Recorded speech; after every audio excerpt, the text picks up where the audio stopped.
think I'm getting an echo. Welcome back, Crime Spies. Let me fix this. Wonder where it's coming from. I'm getting an echo. Welcome back, Crime Spies. Oh, yes, Let I me can fix hear myself. There. Now I'm gone. Hello, welcome back, Crime Spies. Today is, well, we have a special guest here today, Poppy. Say hello to everyone, Poppy.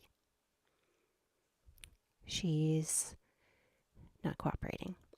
So welcome back, Crime Spies. I have been working on getting you the videos that were released on Friday from the Ruby Franke 8 Passengers document dump and Jodi Hildebrandt. There's a playlist I've started on YouTube, and the first video is like 20 minutes, and it is the video of the minor son ringing doorbells, and the second doorbell that he rang, he was successful, and the man and his wife took care of him while they called 911. Then that's followed up by the first responders coming in. And then the videos of the little girl that they found in the closet, and then coaxing her out with some pizza and getting her out. So that's only like 20 minutes, but I did that as the first one. So for those of you that are not familiar with this case, you have an opportunity to see why this is really important for us to take a look at it. Now, the two women have had plea agreements, and in their plea agreements, they're getting between 4 and 30 years. They pled guilty to all 4 charges. There is a 2020 episode that just came out last Friday, and I was thinking, depending on how this goes today, I was thinking perhaps we could, at the end of this, maybe skip over to Kick, because my Rumble channel got dismantled thanks to Laptop from Hell audiobook, and they didn't let me just take them down. I'm really kind of mad.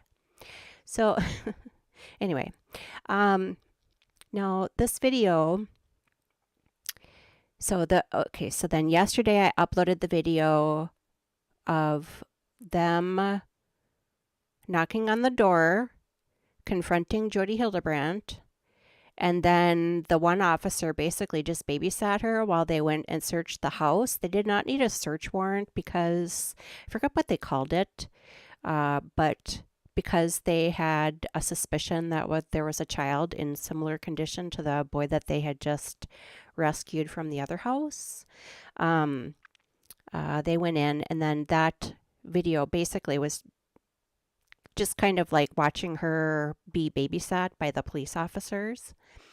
And so then the next video I thought I would do, I'm trying to do them in order.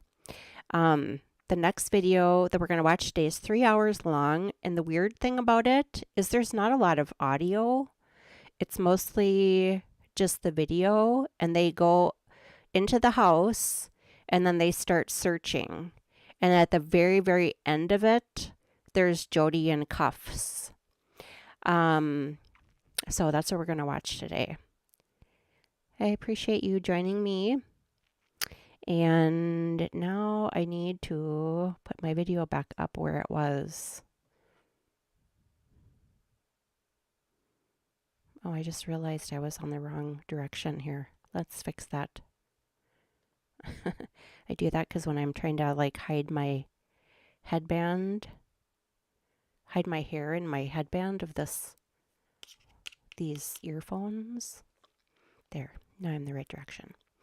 All right, so let's see.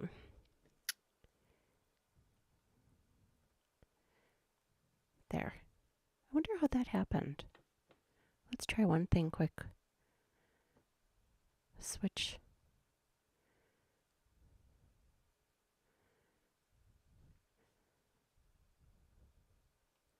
There, let's try this. Alrighty, let's begin. Oh, and before I start, I did apply that vocal isolation, but again, there's just a few parts in the beginning and towards the end that there's audio. I don't know why they didn't have audio on for most of this. I'm unsure. And I did put the closed captioning on for it, or the like auto caption reader thing, and I'm just gonna kind of monitor it and make sure that it is moderately accurate.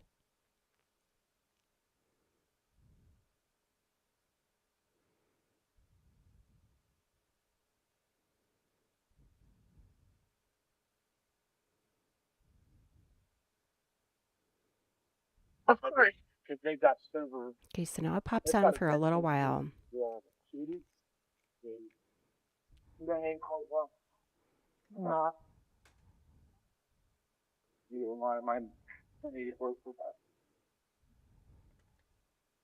imagine that being your backyard? Wow, 3 million in the market. Huh? So they're talking about the homes. Now this home, did I put in the description box underneath the video? This home, the address is on there. And I should look actually and see while we have 3 hours now. So they now have their search warrant, so they're able to go in to the home and look around. See, there she is sitting on the couch. So we're kind of picking up basically where we left off yesterday. The video yesterday was the officer sitting with her indoors. I think she should have gotten left out in the sunshine. That's my opinion.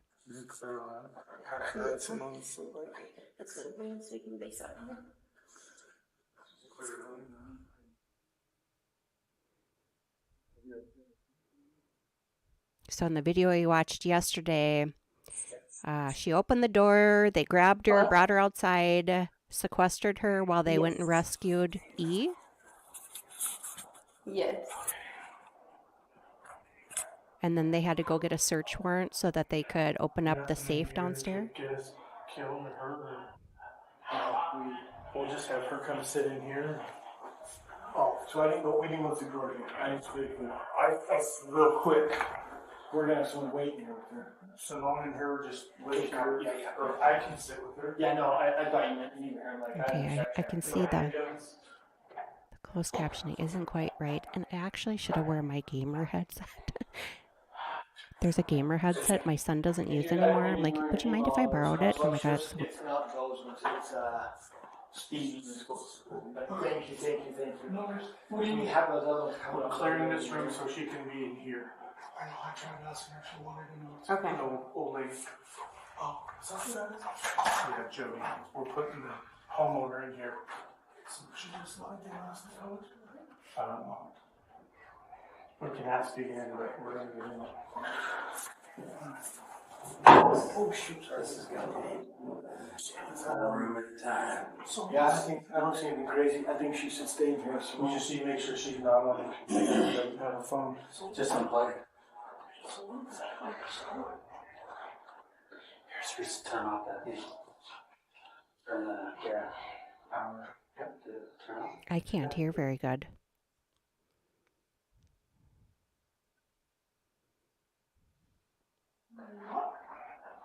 That's weird. Is there a hub? Is it all like? Yeah, it's weird. I unplugged it. Turn it off. I don't see any cameras in here.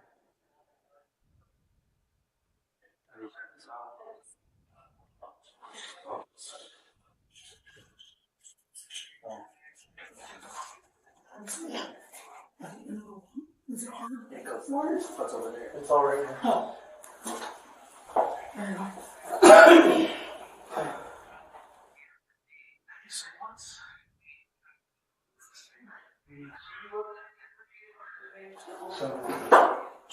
Okay, we just served her with a warrant, so we're at the home now, and we'll be going through the house, and then just let me know once you know.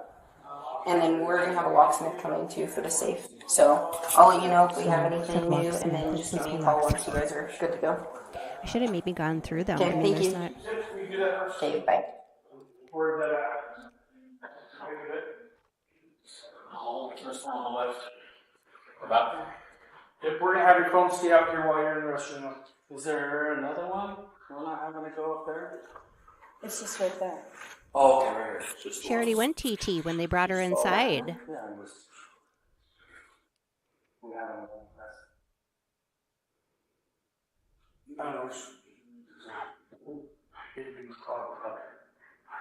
Okay. You wanna look at it? Yeah, we're gonna have a locksmith. So we probably don't need both of these. That one over there could be that. So I don't know where the blueprints came from, if the blueprints were already there, or where those came from, because I don't know if I remember seeing that on yesterday's video. So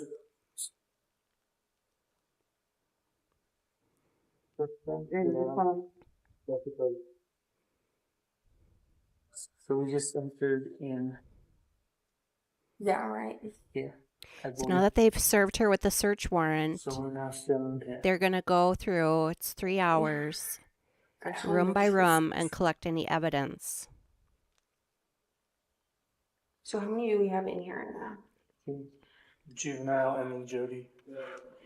And officers? That we know Okay. Oh, officers? I don't. You have Jesse, Mikey, Simone, Melissa. Totally me, you. of. Was out there? He's outside making sure that mom doesn't sneak up. And Ruby Franke is en route. Okay, can we put someone on photographs then? Just literally gathering the. You want to write down assignments so we've got it on paper? So we want to have like also. 15 minutes? Yeah. Well, school should be out, right? It's He should 1:50. be.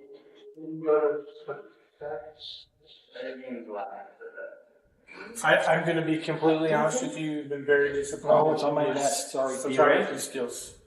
Yeah, but did E-Ray work tonight? He's on my spot. He's on vacation for a week. Oh, he's No, home. he's home. Yeah. Yeah. I bumped into him. Let's call him. Want me to hit him up? Do you want to call him and see if he's able to come here? Okay. Okay, so Ryan, You may not. I don't. you want to write down your assignments? I don't. If he doesn't answer work, so I'll call his personal. I know he's not about because I booked it. Just talking to you. The car run? Is that it? I know. Can you just stop on it?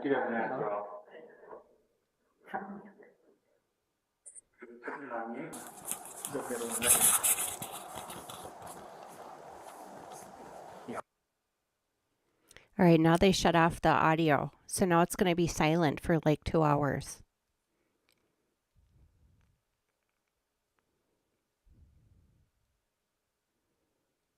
I wonder why they did that. Look at Poppy. She's confused.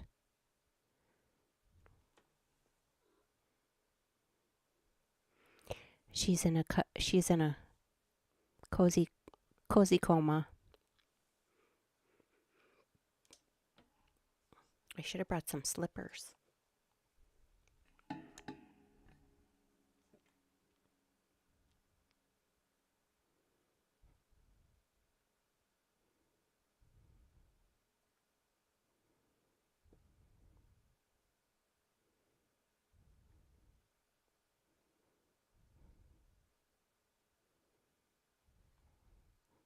I wonder if I can add some ambiance music.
sorry if I blasted your ears.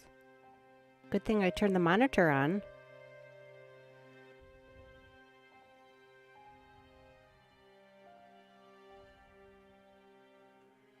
There, now we have a little background sound.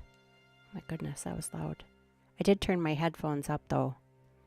Hopefully I didn't blast you.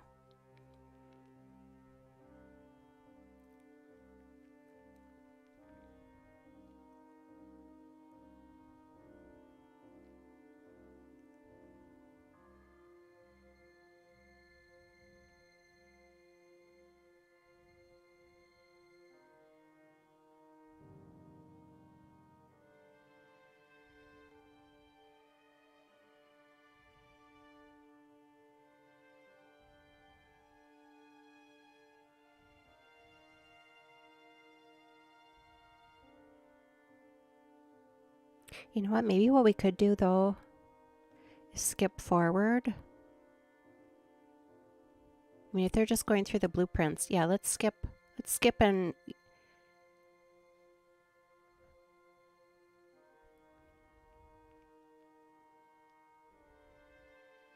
let's skip to the part where they start roaming.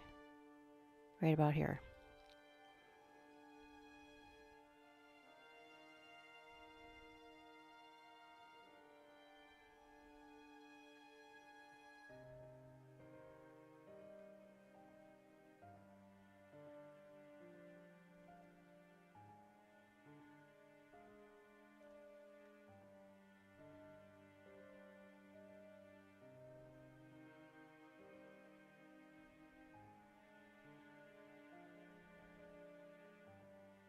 Oh, they got the Costco size Nestle Quick in there.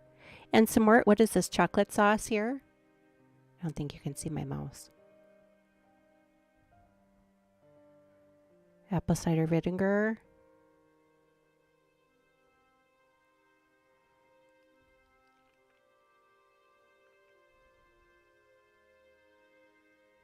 You know, for such a big giant house, that house looks pretty empty.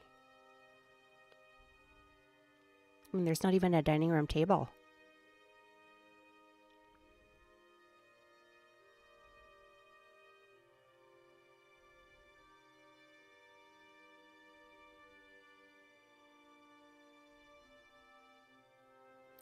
Wonder if I could...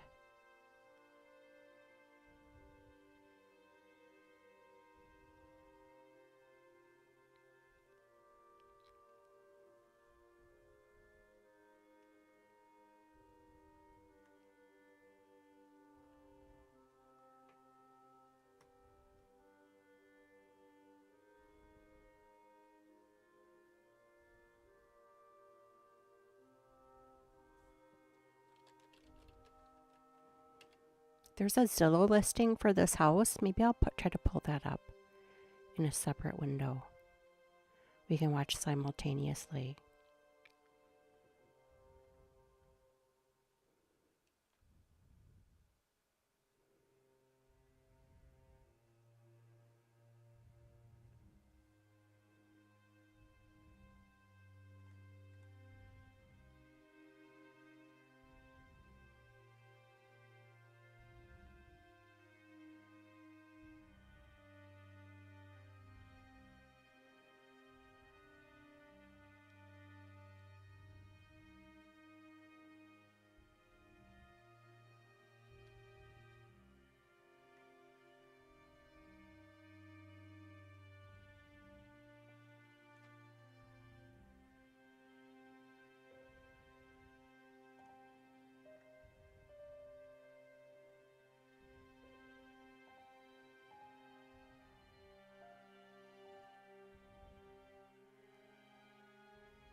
Yeah, I wonder where I put it.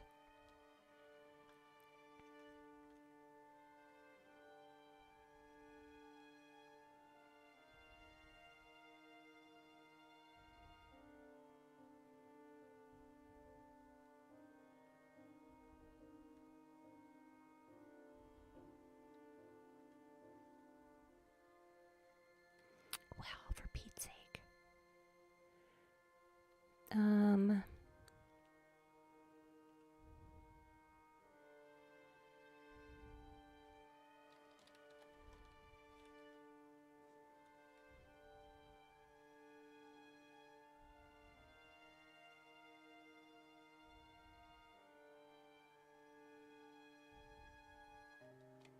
Okay, so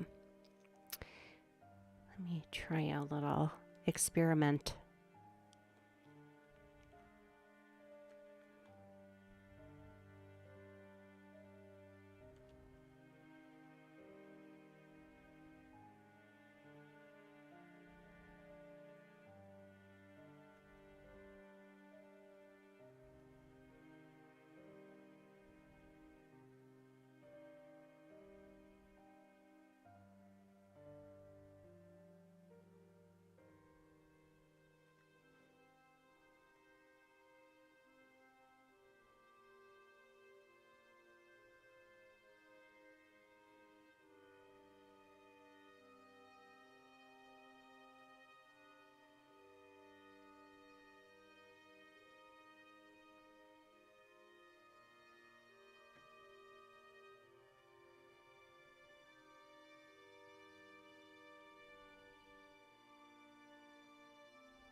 This is bringing me back to the Danilo Cavalcante days.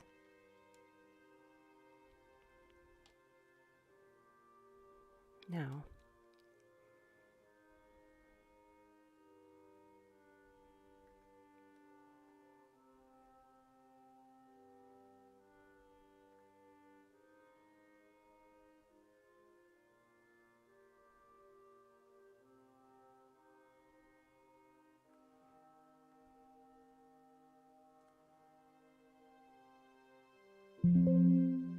oops. Nope, I didn't want to do that. Escape.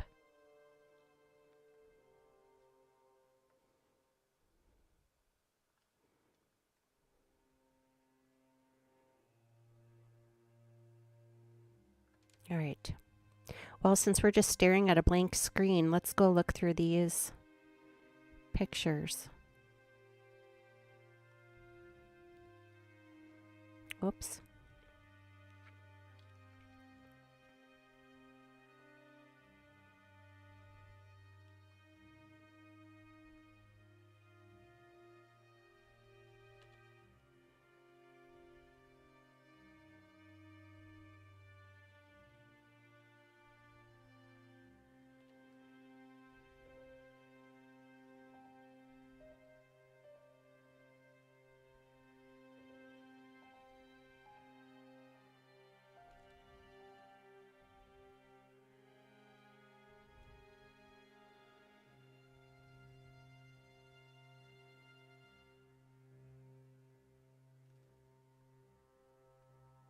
Okay, I'll be right back. I'm gonna go find some socks.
Now, I think that is the bathroom that they found E in the closet.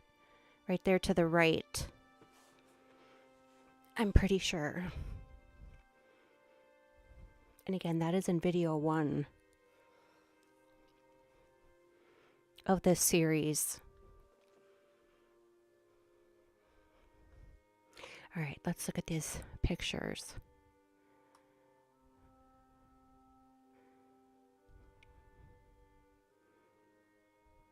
How do I get to the next one? Oh.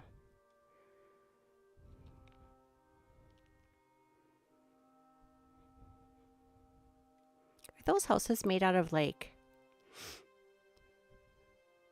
concrete?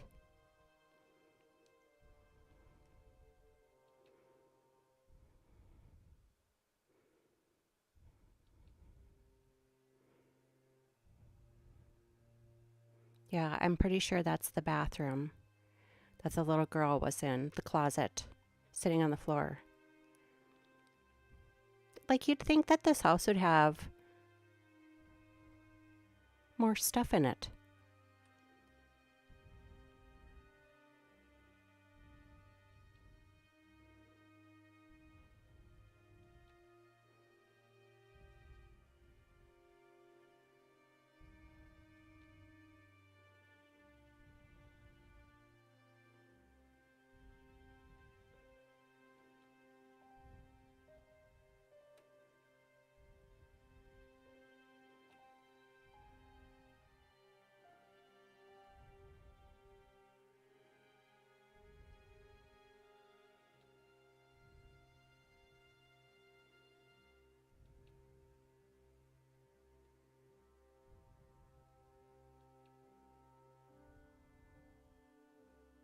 Well, the Zillow listing has all the same furniture in it.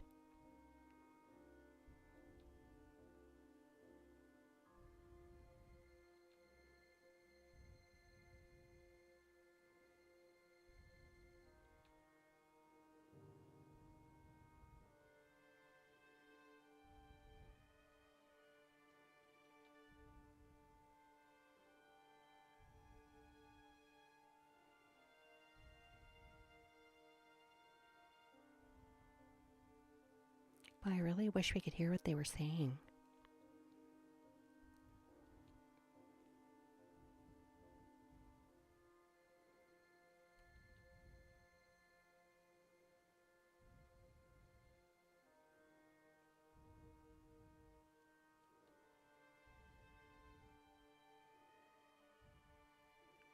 Hey, that's the same backsplash I have in the kitchen.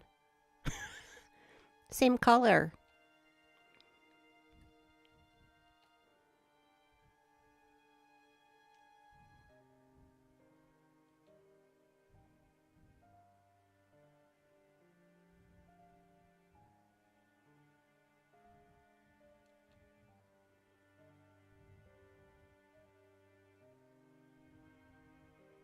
I mean, even the bedding isn't like that's not what you would normally put on your bed.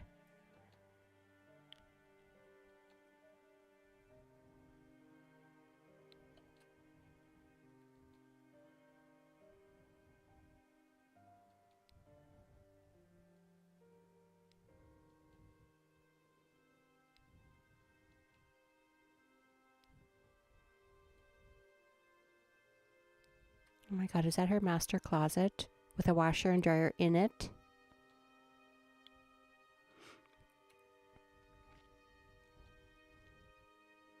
No, this picture here. That's the room that Jodi was in, or Ruby was in.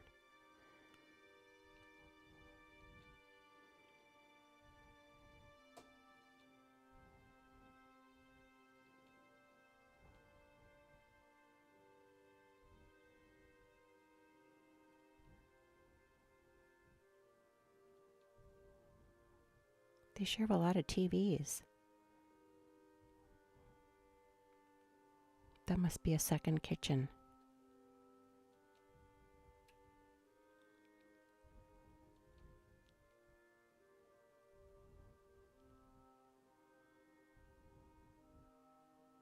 Oh my God, I think that's the faucet I have in the girls' bathroom. God.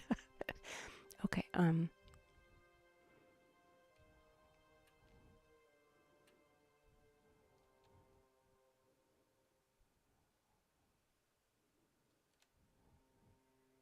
yeah, I wonder whose bedroom this was. Now, in the video we watched yesterday, there was a couple people from, she had some Airbnb guests in a portion of the house. Now, this room here, this is the safe room. This is this bathroom and that washer and dryer.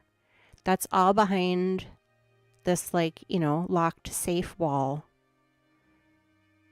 And like, where does it go?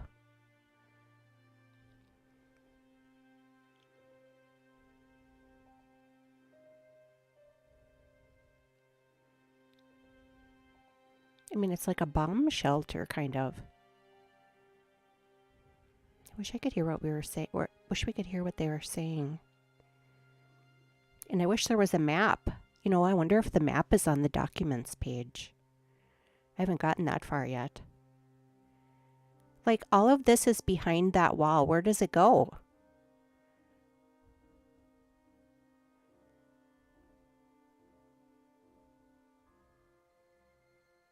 See, that guy, that officer right there, that's the safe wall.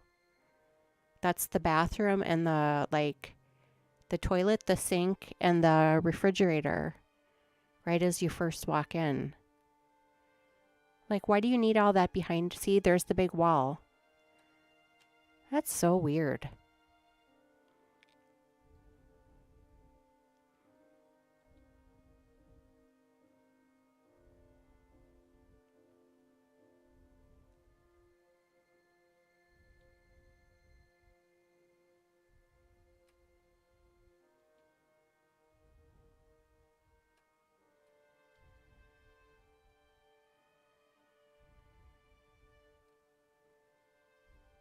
See, and there's like a Murphy bed in with the bathroom. It's almost like between the safe wall and then that other wall, like that one little cubby compartment there, is like something totally separate.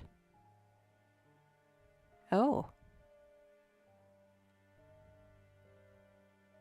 You know, otherwise, why would you have a little teeny tiny room with a refrigerator, a toilet, a sink, and a Murphy bed? Weird.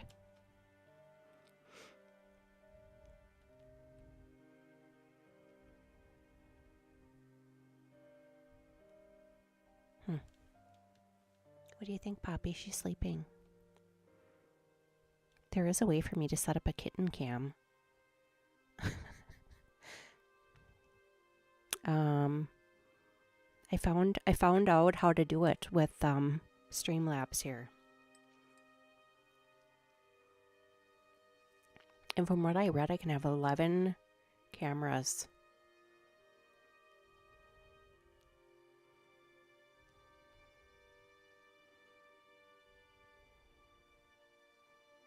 All right, well, keep going through these pictures. Oh, there's another bedroom. Boy, she does like that ruched bedding, doesn't she?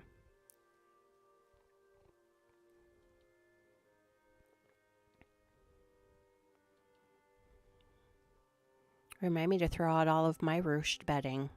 I don't think we have much. I think I have some pillow shams.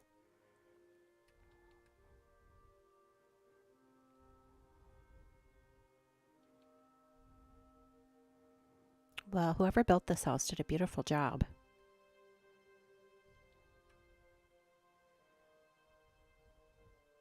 It's another bedroom.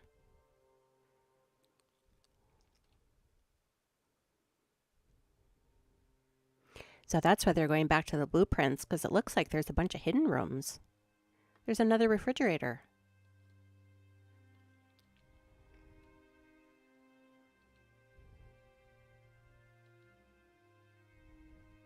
It's amazing they have what? I think we've counted 4 refrigerators now, and those 2 children were starved. I don't know. I just get this like child trafficking kind of vibe.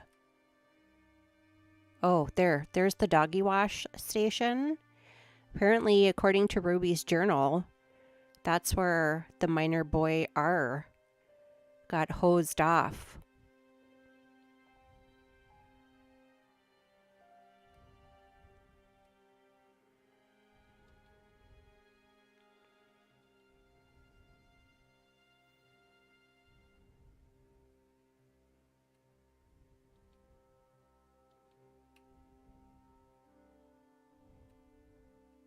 Although the house that we had when we were still married, we had a hot and cold faucet out in the garage for the dogs.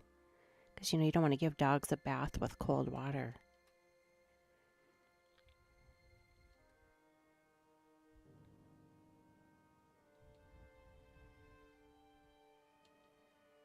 Yeah, see, there's the safe door. Wait a minute. So is it safe from off the garage, maybe? Because there's a hose. There's another refrigerator and a microwave.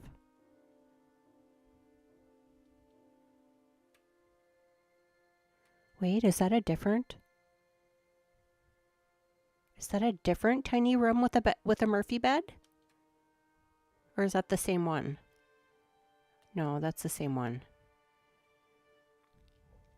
Like, why? See, I mean, see this tiny little room behind that door? It goes into this tiny little room with the bed. Tiny sink, tiny refrigerator, tiny toilet, tiny microwave. And then there's another door on the other side. That's so weird.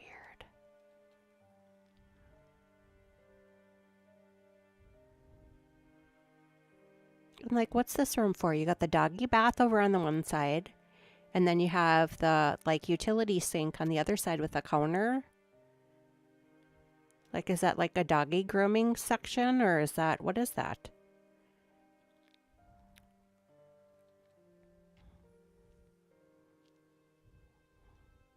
And this beautiful landscape. I'm not sure if I could live outside where it's like all brown though.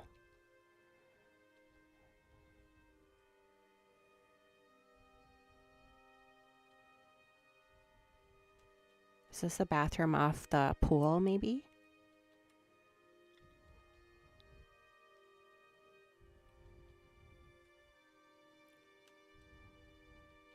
Wonder what their air conditioning bill is.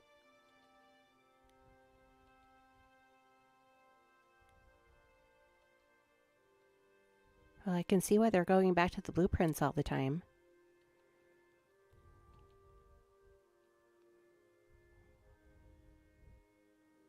You know what I've been meaning to do? I've been meaning to figure out how far he had to walk. Because he went to the one house first, and then he went to a different house.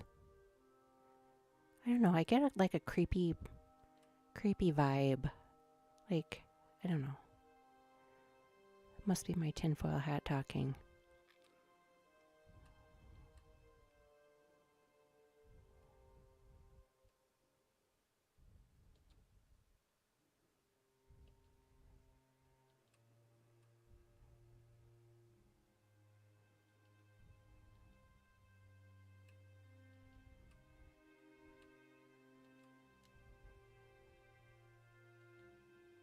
I mean, it looks like a bunker.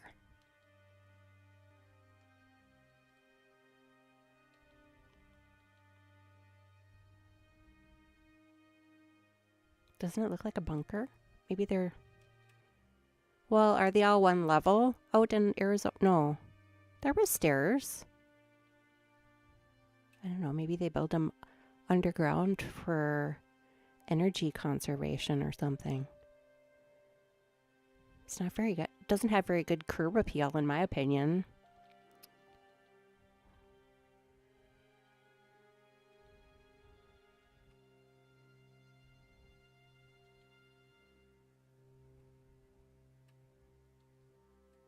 Now, somebody in the chat yesterday, I think it was C-Swept, had said that the house was actually owned by the church, I think?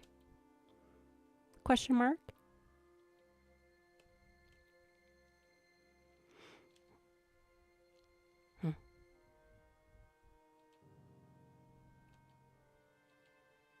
That's it.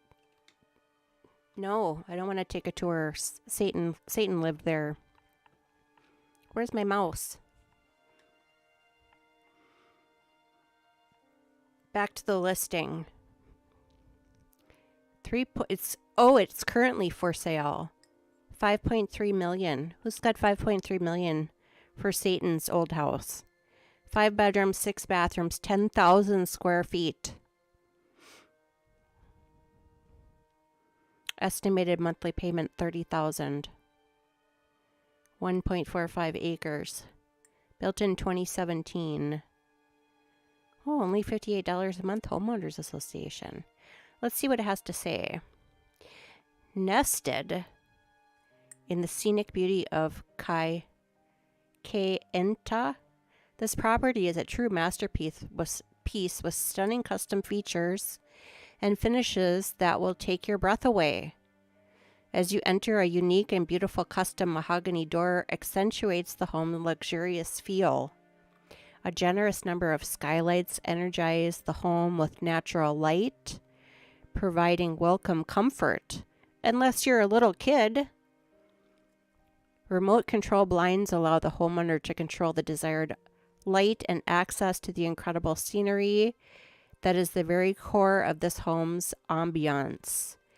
The main floor boasts 12 to 15 foot ceilings, a wonderful gourmet kitchen with top-of-the-line Wolf, Bosch, and Sub-Zero appliances, and a fully functional butler's pantry.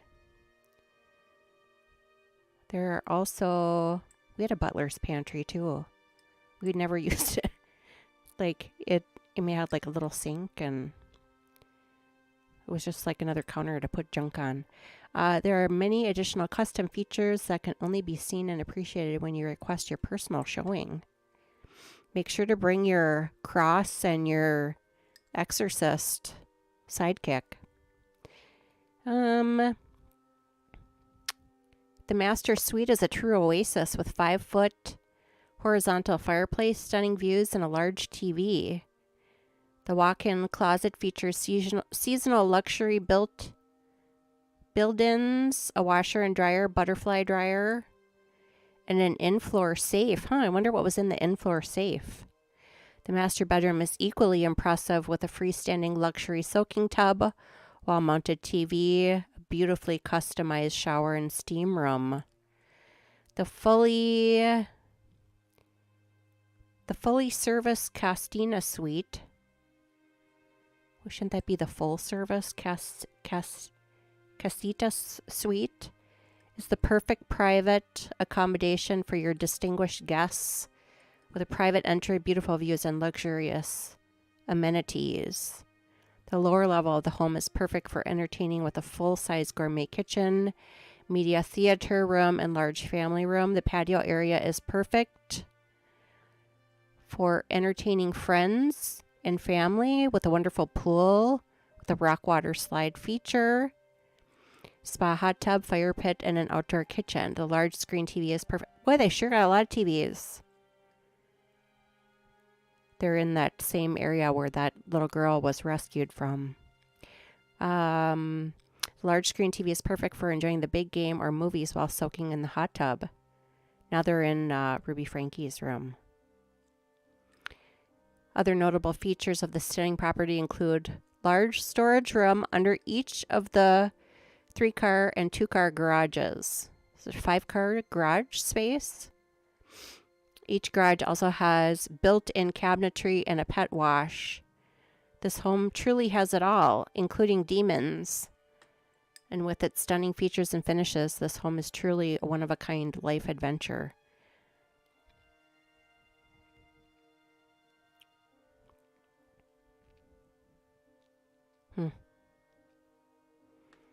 Here, I'll put the link in the chat.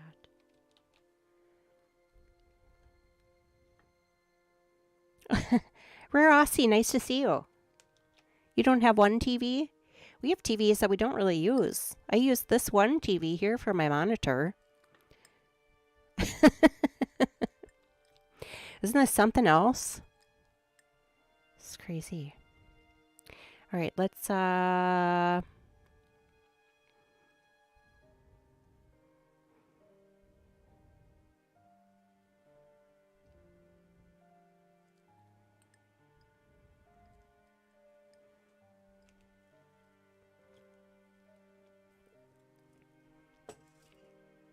It's kind of interesting, though, that the TVs are coming. Yeah, I just use my iPad. So do I mostly. I'm trying to think. I think the only TV that I use is this one that I use as a monitor.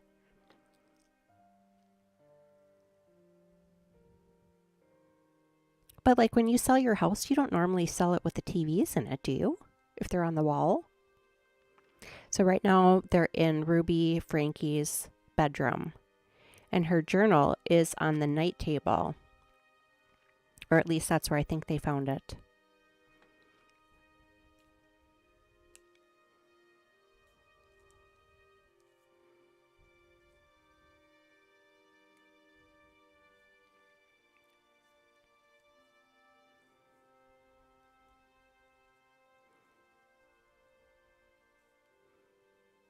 I really wish they had sound on, but maybe because it was part of the investigation at the time, they didn't want the people recorded.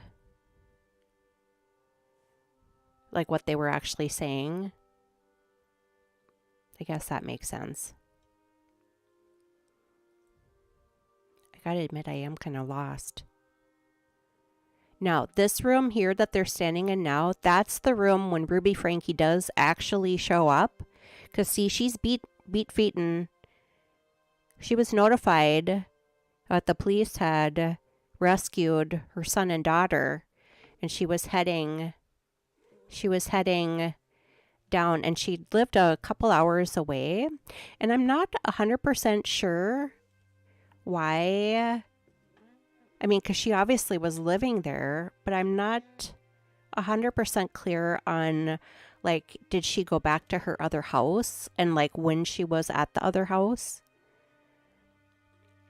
Because her kids were here with the devil woman.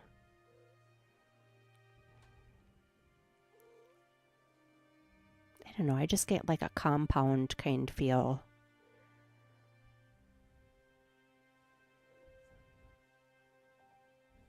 I mean, it's one thing if you have like a ton of kids to have a big giant house, but like, why would she need this big giant house?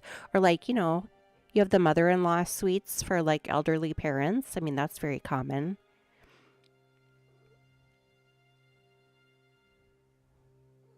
Just seems like there's a lot of entrances and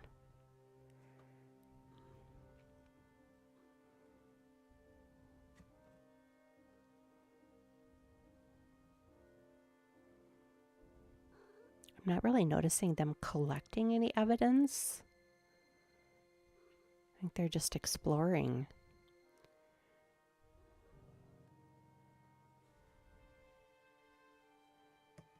Poppy, you can't be on my lap with all these cords. You have to go back over on your little thing here. Come over here. Oh no, I have too many cords connected. Oh, that must be where she did her videos. No, she had that YouTube channel. I think it was called Connections.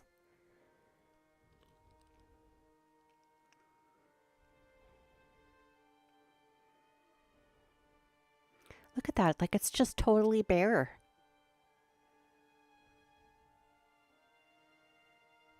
You should see my room. There's so much junk in here.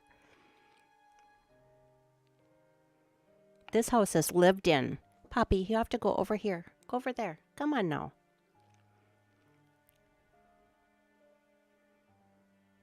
I do feel like a voyeur. Kind of.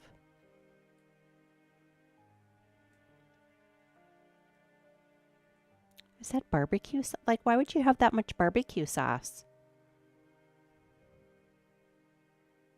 And Nestle Quick, look at. Like the whole top shelf is those big giant Costco sized Nestle Quick.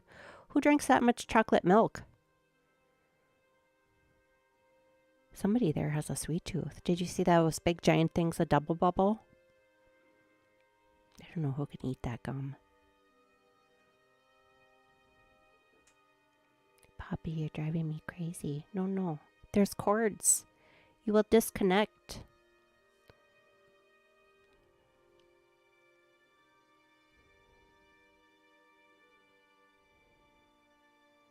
Wonder if that room there is being painted or something. Uh-oh, blurry. Why is it blurry?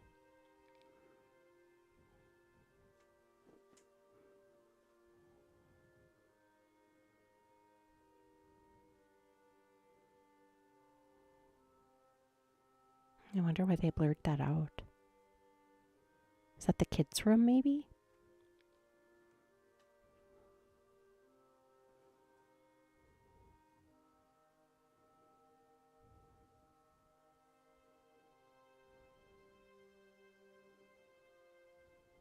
Poppy, if you don't settle down, I'm going to have to move you. See, now they unblurred it. That must have been the kids' room, I'm assuming. Because the only thing that they've, like, censored, really, is the kids' names. You can call your house a home? That looks more like a hotel. Yeah, Rare Aussie, when we were watching the video yesterday, that's kind of like what I said. Like, that's not a house that looks lived in. You know, there's no pictures of, like, I mean, I'm just looking around at the place that, you know, the room that you can't see. There's stuff everywhere. It looks so, like, who lives like that? Maybe, like, when you first move in, but the house was built in 2017. This was last August, what, 6 months ago? 7 months ago? It's too clean, yeah. There's just, like, there's no pictures, candles, like, you know, knick-knacky things. The bathrooms, you know, the one bathroom that little girl was in had, you know, like, clothes kind of, like, folded up on the countertop. But, like, you know, where are all your, like, your things for the bathroom? Your soap? I mean, even the guest bathrooms have towels and soap. It's weird.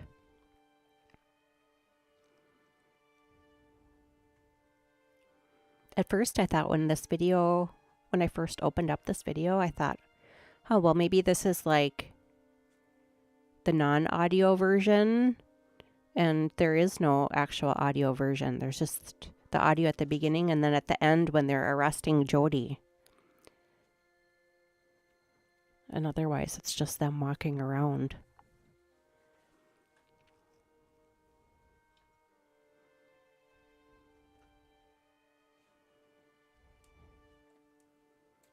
What do they call that style? Like contemporary?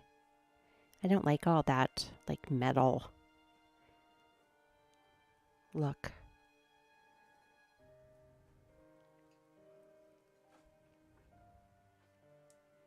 Looks like a prison. Cold house. Cold house or cold house? It's a cult house. C-O-L-T house.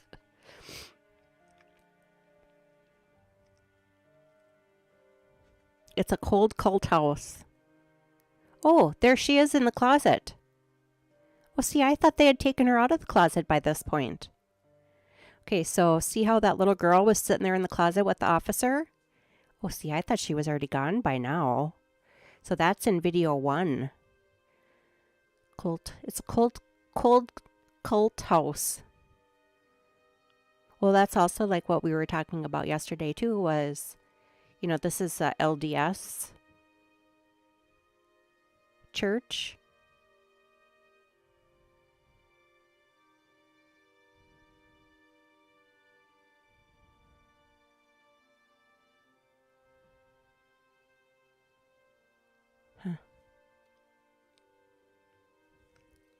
Cold cult house.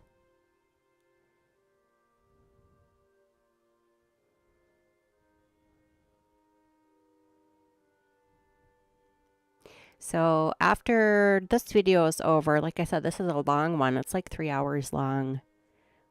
No, don't worry about your spelling.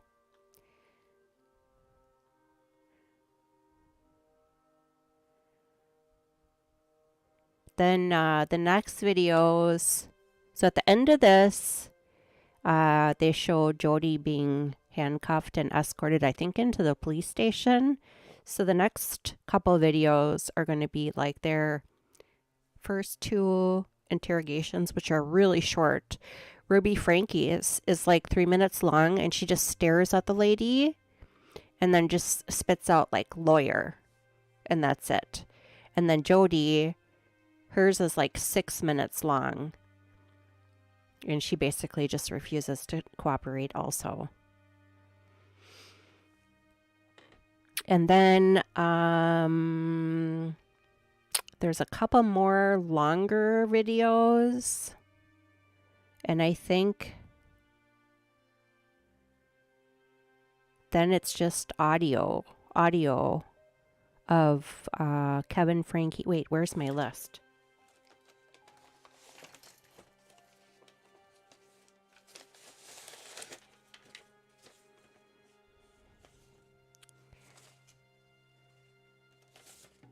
Okay, so there's 29 videos, and I think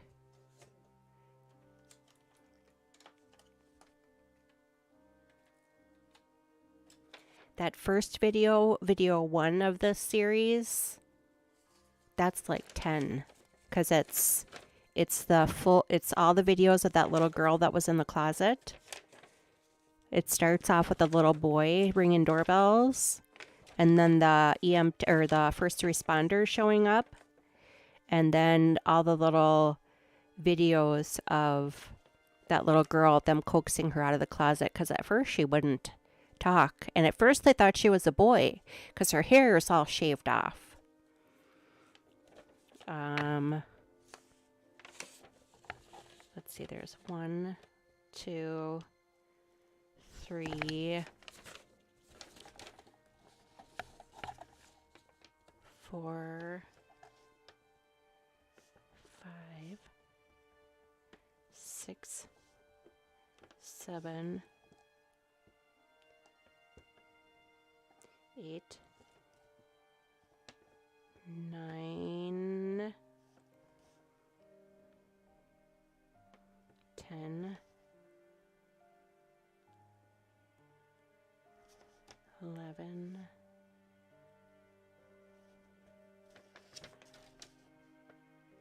12, 13,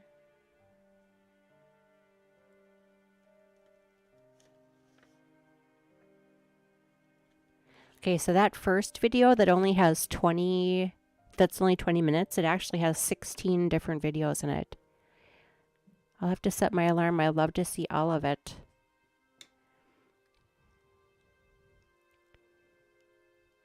Yeah, it's so what I'm trying to do, because this all was just released on Friday, and like I said, both of the women have taken plea agreements. They've pled guilty to the 4 charges.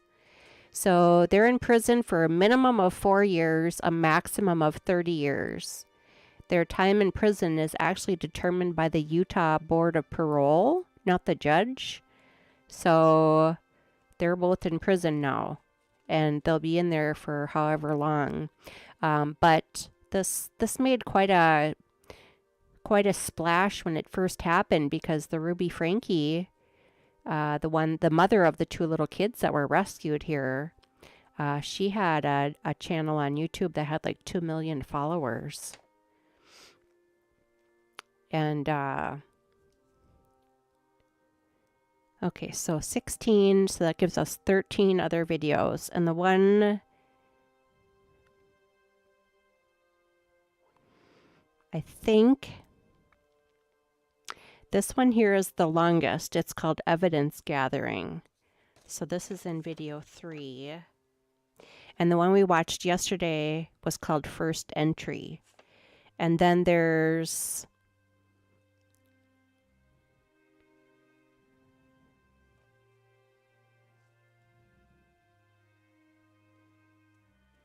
a bunch of them that are called Child Abuse Neglect. And I think a couple of those are Jodi's interview and Ruby's interview, and the other ones I haven't seen yet. So what'll come up next on number 4, so this is episode 3. Episode 4 will be Jodi and Ruby's very short interview. And I know there's a video called Citation, which is the officer in his squad car, I think, going through like what they're going to actually charge her with. But this video here is the others. Yeah. These should all be in a I started a playlist. But for sure, watch number 1. Number 1 is only 20 minutes long. And then number 2 is an hour and 46 minutes. And that one, I actually did a live stream of number 2 last night. So you could either watch number 2 or you can go to the Let's Rant live stream where we kind of like watched it together because I was trying this. So it just depends on if you want commentary, you just watch it. But that one, they basically are just like they go knock on the door. She opens the door and they're like, come on out here. And she's like, I'm on the phone with my attorney. And they like grabbed her and she starts screaming. Yeah. And then, well, I just find it interesting because this is so reminiscent of that Lori Vallow Daybell. And Chad Daybell's trial is coming up pretty soon. But like Ruby Franke was saying that the kids had demons in them. And they were kind of, the minor boy, the one that went and got help, he had escaped once before and they actually went and captured him. And they were waffling around with an idea of getting some property out in Arizona. And those kids, by the time they were found, by the time this happened, so just a few hours before this video is when the little boy went and was knocking on or bringing neighbors' doorbells. That's on video 1, the very beginning. And, but they were, I mean, he was so thin. I'm surprised these 2 little kids hadn't died by this point, to be honest with you. And then like the video yesterday, towards the end of the video yesterday, the officer is talking to somebody that called him on the phone. And he's like, when they were unwrapping his, you know, he had like duct tape and saran wrap around his like wrists and ankles. And he said as soon as they cut that off, you could smell the rotting flesh underneath it from being restrained. It is the saddest thing ever. When I watched the video of her in the closet and she takes a bite of pizza, I started crying. And I'd like cried off and on for like 7 hours when I saw it the other day. Oh God, it was so sad. I mean, I have 4 kids. I can't imagine treating my kids like this. And this wasn't just like an isolated event either. Poppy, I'm going to have to take the kitten out if she doesn't cooperate. But they'd have the little boy outside for his birthday. He spent the whole entire day outside in the sun. He had a sun hat on. And then Ruby Franke in her journal, apparently he was like kind of scooting towards the house a little bit to get some shade. I mean, they had a pool outside. And she took a cactus poke and scooched him back out into the sun. And then, so there's a 2020 episode. It's on Hulu. It's not released yet on their CBS.com website, but it is on Hulu. And apparently they had like, you know, those little exercise trampolines. They would make him jump on a trampoline all day out in the sunshine. No water, no food. Ugh. And another thing that we were talking about yesterday that really gets to me, it's like, I don't even understand how, like for the 4 different charges, and they're going to run consecutively. I think that's the right term, where it's like they serve one and then the next one and the next one and the next one. It's not like concurrent where they're all being served at the same time. So that's good.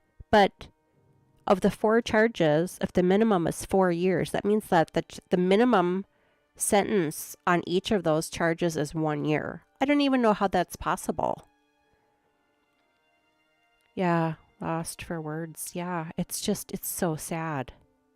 And the little girl, the one that's in the closet with the shaved head, she was 9, turning 10, I think, the following week. So the beginning of September. And in the 2020 episode, the prosecutor said that even though their sentence is going to be determined by the parole board, he's hoping that the parole board doesn't parole them until the 2 children are old enough to be able to cope with these people being released from prison. So if they do serve their full 30 years, the little girl will be about 40, and I think the boy is like 12, so he'll be like 42. Australian justice system, I can't work them out. See, I'm not very familiar with the Australian justice system. I can tell you this. Your Australian 60 Minutes is awesome. I watch them on YouTube all the time. Well, and the thing is, so what I was saying was, if the minimum sentence for each of these charges is only 1 year, thus the 4-year minimum that they'd serve, this is a crime against children. And you would think that if it's a crime against a child, that the sentence would be more than if it was like an adult. I mean, it was bad enough that these were, that if this type of treatment was on an adult, but the fact that it was on a kid, I would think it would be double or extra. I don't know. It's so sad. But again, that's why, like, it's really important to just watch, even if you don't have time to watch all these, like, really long ones. If you just watch that 20-minute one, you'll understand why, there was so much interest in this case. And this evidence, all this video stuff was just came out on Friday. So I wanted to see it.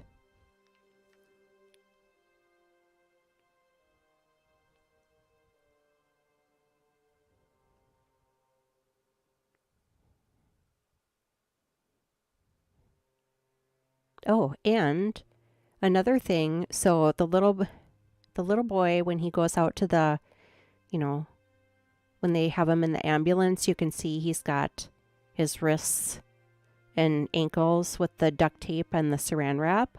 Apparently underneath the saran wrap, they were putting a concoction of cayenne pepper and honey on the wounds. And the pictures, which I'm not going to show the pictures, but the pictures are part of the evidence. I think the 2020 episode actually shows the wounds, because that's how I saw it. But the wounds are like they're all infected. It's like white. It almost looks like the skin is like dying around the wounds. And like the officer said, you could smell it as soon as they cut it off. But there's these open wounds from them being restrained. And they would put cayenne pepper and honey on it. Like, what medical journal says to put cayenne pepper and honey on a wound? Honey I can see, but cayenne pepper on a little kid's wound? I mean, it's just awful. And I think in the 2020 episode, they had said something like the fact that he really didn't even wince when they were like, trying to clean up those wounds, just shows you he had built up such a tolerance for pain.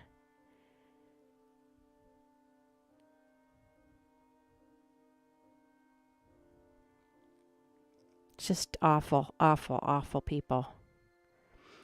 Search party for missing 7-year-old girl. She was, oh no. Was in the same search he got 10 years and was out in 5.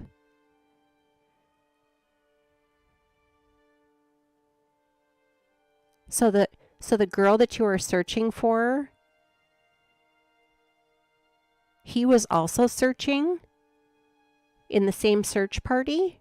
Question mark.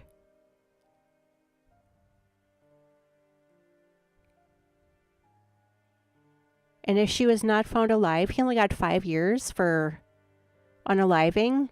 He was in the same I've seen that happen. I think that's kind of common, where they go and think that they're going to be part of the search party, to be a good human. Oh my God. How in the world did he only get 5 years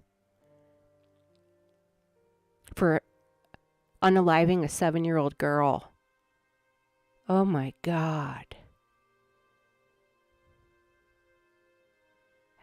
You would think that with kids, it would be, like I said, at least double.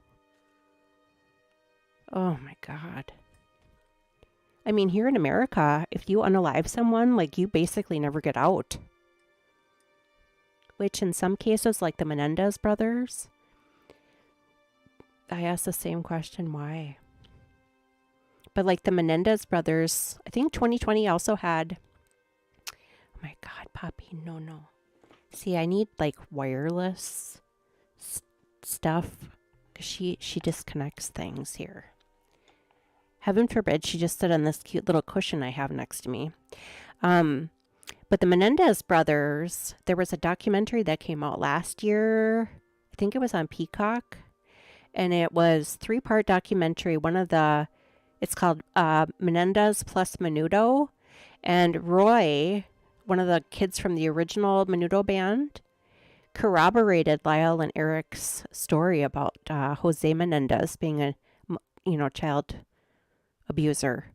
And he filed paperwork against the manager of Menudo. And that was, I think, like a year ago. And then the documentary came out, I think, last summer. And it was either 2020 or Dateline or one of those had an updated episode. Like, are the Menendez brothers, should they be, like, because they got a life, I think they were both sentenced to death originally, and then their death sentences got commuted to life without parole. But after watching that documentary series, I'm firmly convinced that Lyle and Eric were telling the truth. Because I remember watching that trial and thinking, oh, yeah, right. Like, their dad really abused them, sure. They're just, and I just, like, ate up the media narrative. Well, now all these years later, and I guess they've been model prisoners. I'm not saying that unaliving but once you hear, like, the whole entire story, in my opinion, I think they should get out. And actually, that Scott Peterson, the Lacey Peterson and Connor, my son was born like the same time Connor was supposed to be born. So I remember with that one, I was just like, oh. Well, I don't know, 5 years or so ago, there was a documentary about that case. And that was the first I'd ever heard. That was the first I'd ever heard about the robbery that was happening across the street. And so I remember I was talking to one of my friends, this was years ago, and I'm like, I think that Scott Peterson is innocent. And she's like, oh my God, I do too. And now all these years later, the Innocence Project has picked it up, and they found that van. So how in the world did he get thrown in prison when they had the van and the evidence in the van, but they never tested it? It's crazy.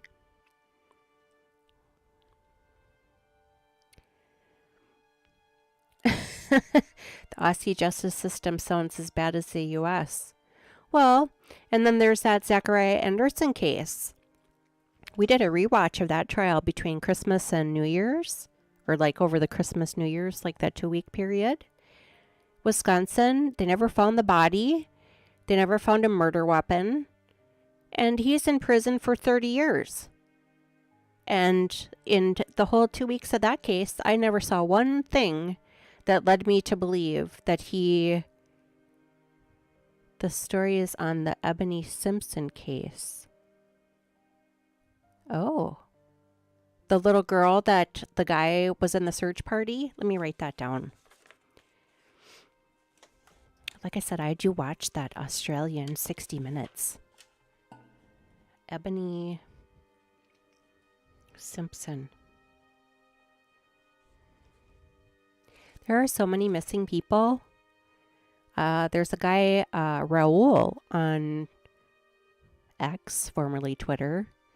His handle is catch_Lisk, Lisk, Long Island serial killer. He has got the most detailed map of missing people and like Jane Doe's. His research is just phenomenal.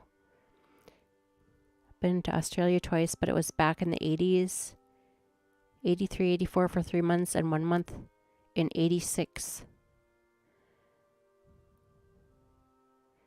Wasn't In Excess people from Australia? Michael Hutchins. My God, I love Michael Hutchins. Yeah, I think he was Australian, wasn't he?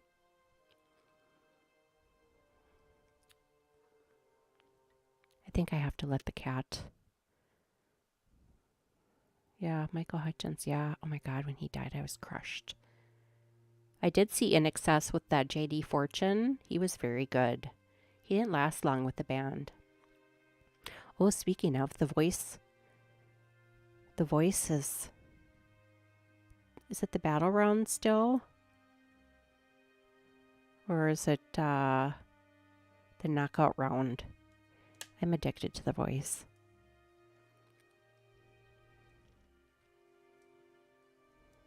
But I don't get to see it till the day after. I have Peacock Premium.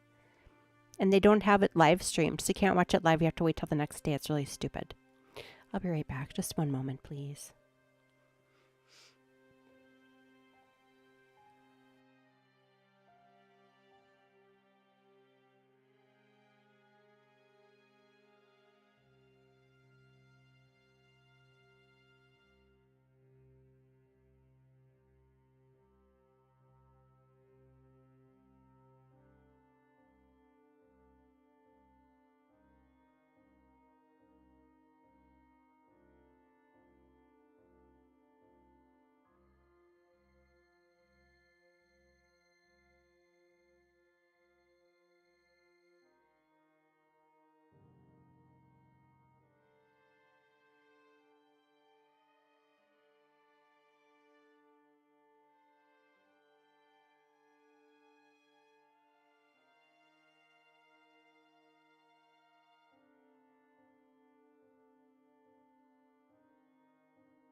Okay, let's see if she stays over there.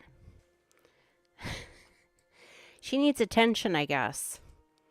So much for my kitten cam.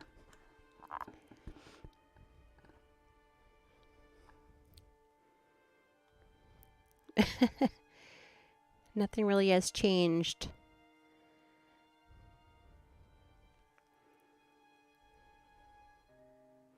I've always wanted to go to Australia. I was a big Rick Springfield fan, and he's from Australia.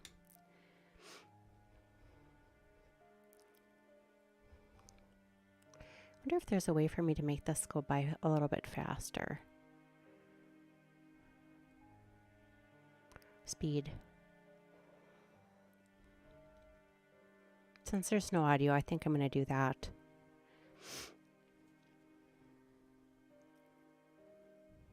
Hi, Pernilla. We're back for another episode. This video has no audio, really.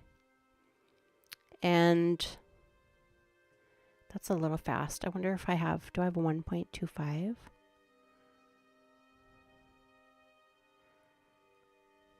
No. This is a 3-hour video and there's hardly any audio. There's audio at the very, very beginning. And then there's audio at the very end when they arrest Jodi Hildebrandt.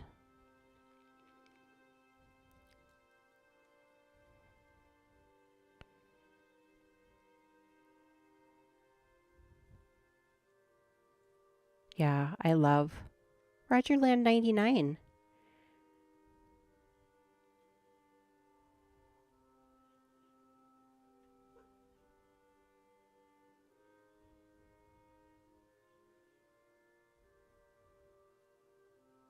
My grandfather was in Fiji for World War II. New Zealand, Tahiti, and back to LA, huh? How come I missed your...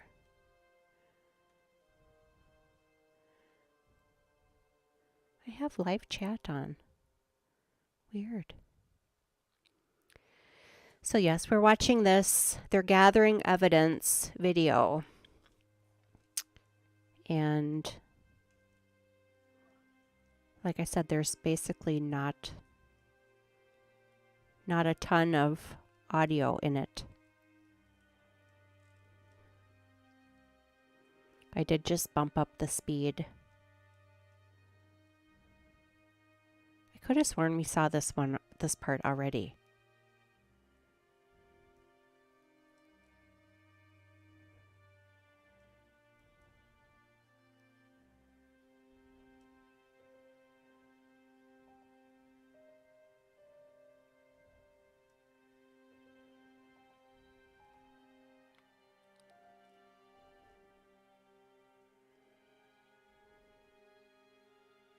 And I'm assuming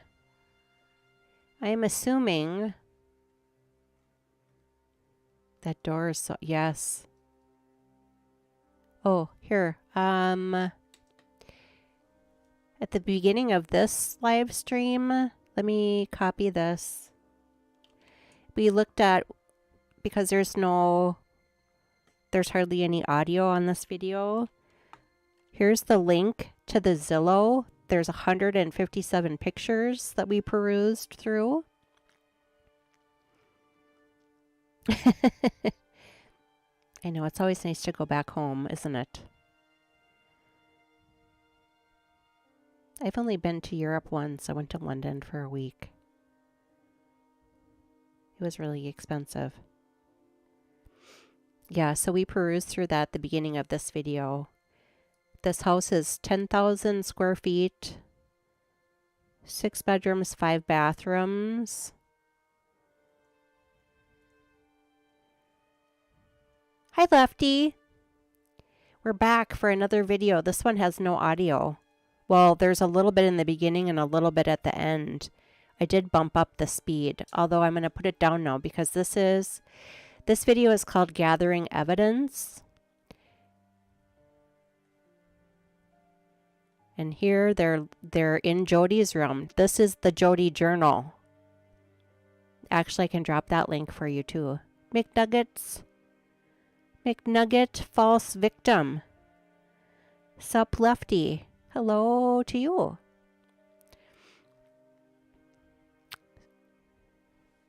So they're in Jodi, or not. God, I keep getting their names mixed up. I have a really good friend named Jodi that looks a lot like Ruby, and I think that's why the house is crazy. Yeah. So the link I just dropped a couple things up. That's the Zillow listing, and it looks like the house is currently for sale for $5.3 million. And this video is 3 hours long of them collecting evidence. Hi, Pixie78. Good day, mate. We got some more Australians here. Where Aussie is here. Pixie78, Australian. Nice to see you.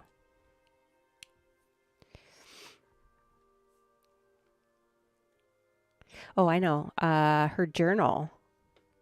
Where's my mouse? My rodent. Where's my rodent pointer? Let me log into my Twitter account. X account.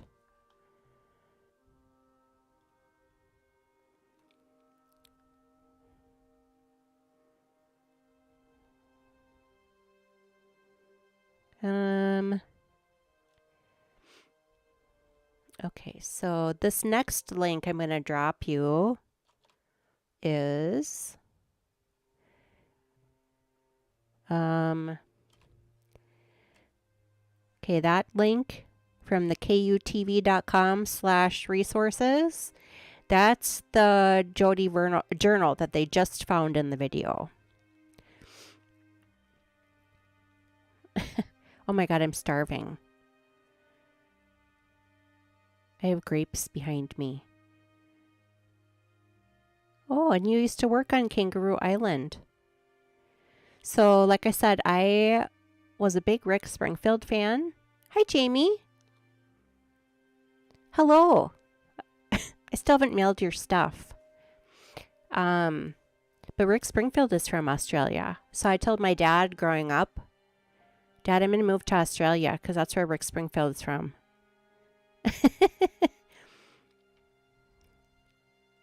Oh, see, now I want to go to Kangaroo Island.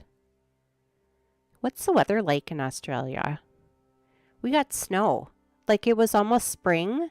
The daylilies are starting to like sprout. And then poof, the last couple of days we had snow. And this morning I woke up and there's snow again. We have a kitten cam set up over here. She's supposed to be sitting here. There she is. Let's see if she'll cooperate now. So for those of you who are just joining me, this is episode 3 of the evidence that was just dropped on Friday in the Ruby Franke Jodi Hildebrandt case. This is a 3-hour video called Evidence Collection. So the beginning of this started off with where we ended up yesterday with Jodi being babysat by the officer on the couch in the living room. And then they went into the kitchen and started looking at the blueprints of the house. And then we're watching them comb through it. I don't have 1.25 on this. I have 1.5. And like I said, there's no audio really. And I'm assuming they did that because whatever they're discussing probably isn't supposed to be captured. So they're collecting evidence. We're watching them collect evidence. In the very end of this video, the audio does pop back on and it's Jodi in handcuffs. But Rare Aussie and I were talking earlier. I still am really shocked that they pled guilty to the 4 charges. They have a minimum of 4 years because their sentences are consecutive. So 1 and then the next and then the next and then the next. I think that's right. Hi, Murph's Turf. Closet Envy. Did you see they had a washer and dryer in the closet? A little one?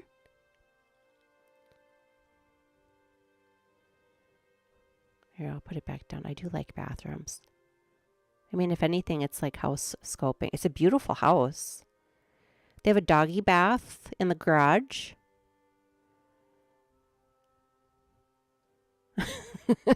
Yeah, the closet. Because when we were looking... Okay, so... Here, let me do the link again.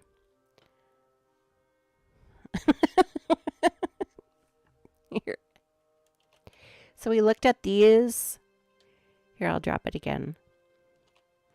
We looked at the pictures. There's 157 pictures. The house is still for sale. So if you'd like to live in Satan's lair in Utah, it's only $5.3 million.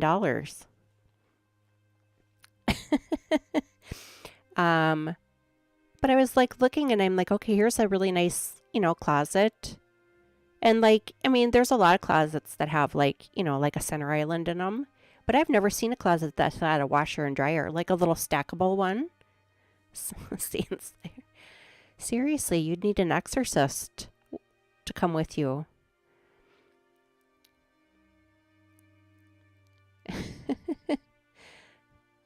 Yeah, shoes. Oh my God. I have a really bad obsession with handbags.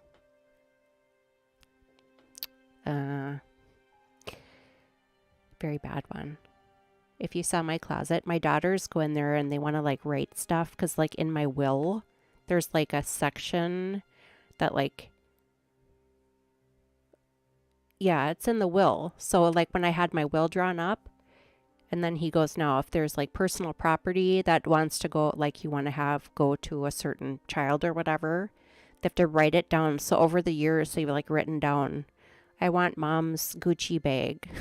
I want mom's, whatever. It's kind of funny.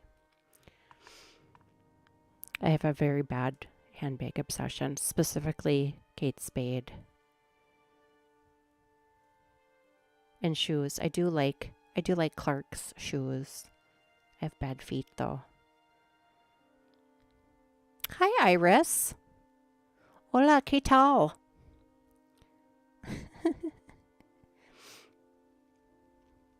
Wow, look at all the people. All the people that are voyeuring with me. Is that what they call it? Voyeuring, when you feel like you're like a voyeur? Scoping out Satan's house.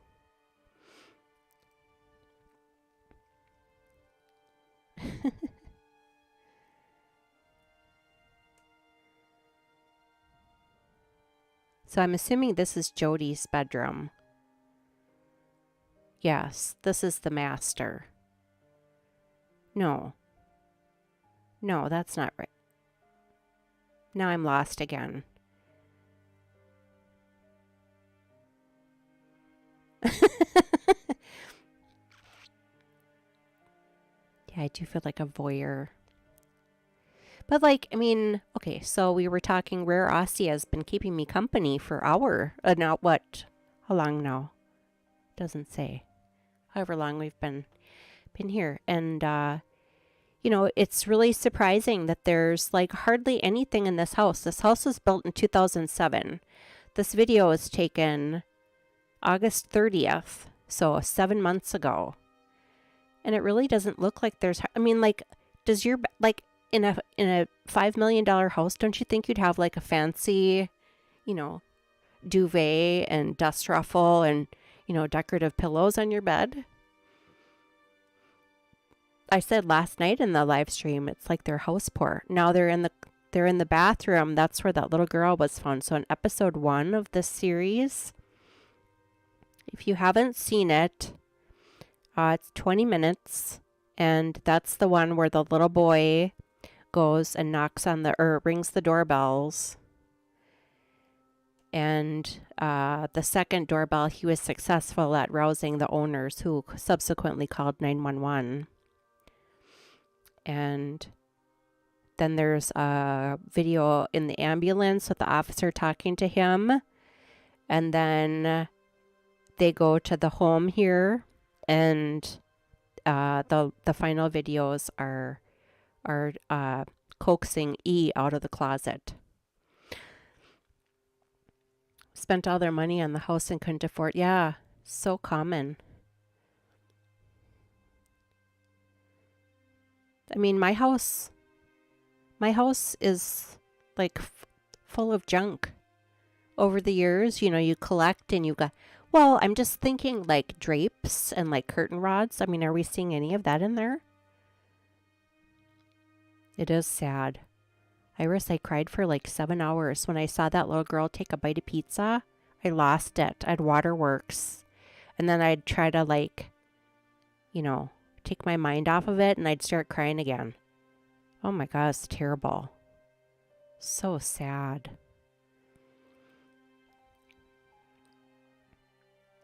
I think this is the only video that there's basically no sound. So then after this one, there's those couple short videos of Jodi and Ruby.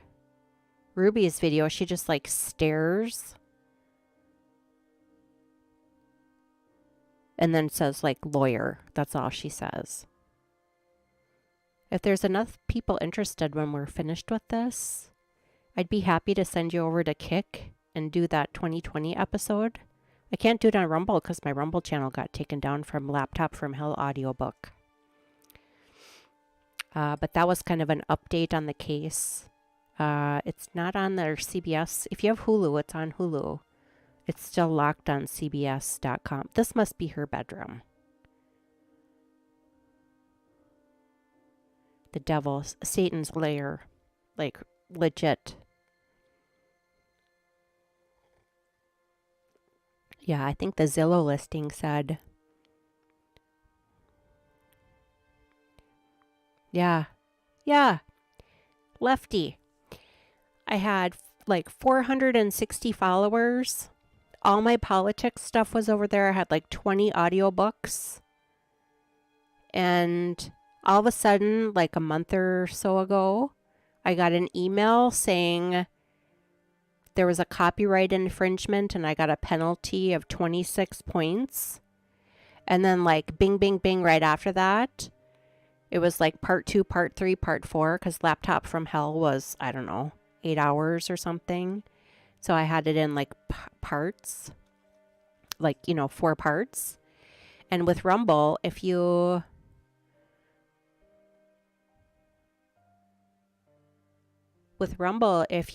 get more than 100 penalty points, they permanently remove your channel. Well, each one of those sections got 26 points, so I got 104 points. They took the whole entire thing down. I had like $60. I made like $9.78 in almost a year. And I had like $50 in Rumble rants. I didn't get any of that. And I responded back and I said, I don't even have a choice to just remove the 4 sections. I mean, they just took the whole works down. I was too busy to get too horribly mad. But I contacted one of the people through Gab that had given me some Rumble rants. And I said, I hope you got your money back because they took my channel down and I never did withdraw any money because you have to have like $100. Can you appeal? No, they never even responded to my thing. To my message. I mean, at least YouTube will put you in jail for like a week. And then if there's something else on there, they'll give you the option of taking the video down or taking out like that part. Yeah, I thought Rumble was supposed to be friendlier than YouTube. I did too. And it was just that one audiobook, which is weird because I had RFK. I just had uploaded the new RFK Jr. Wuhan book. I had so much stuff on there, people. I had documentaries. I had the Menudo Menendez one on there. I had, oh my gosh, so much.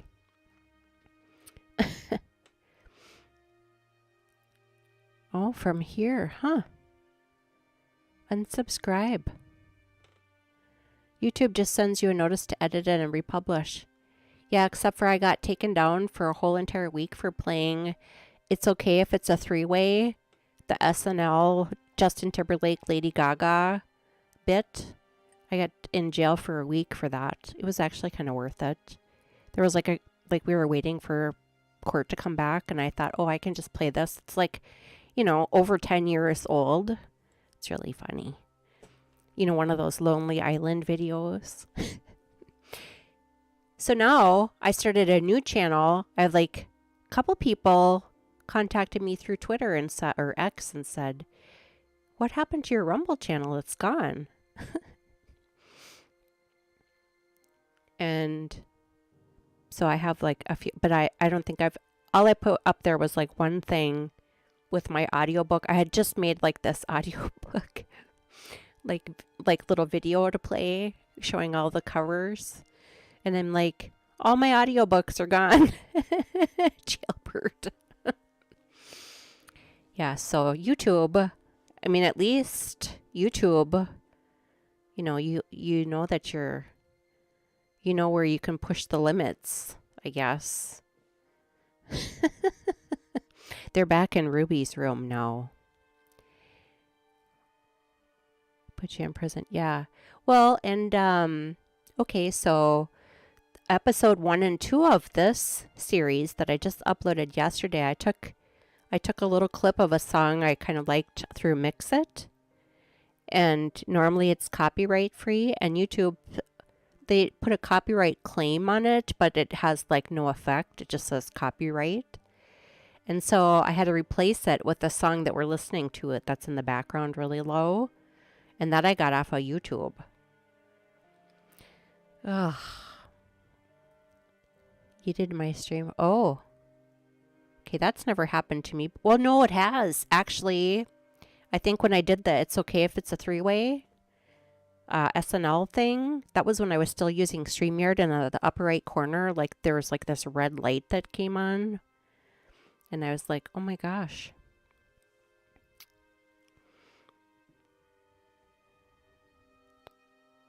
I really wish we could hear what they were saying. Ladies Man from SNL. What's the guy's name that does Ladies Man? Isn't he the one that drinks the Courvoisier? Okay, at least Poppy's now sleeping again.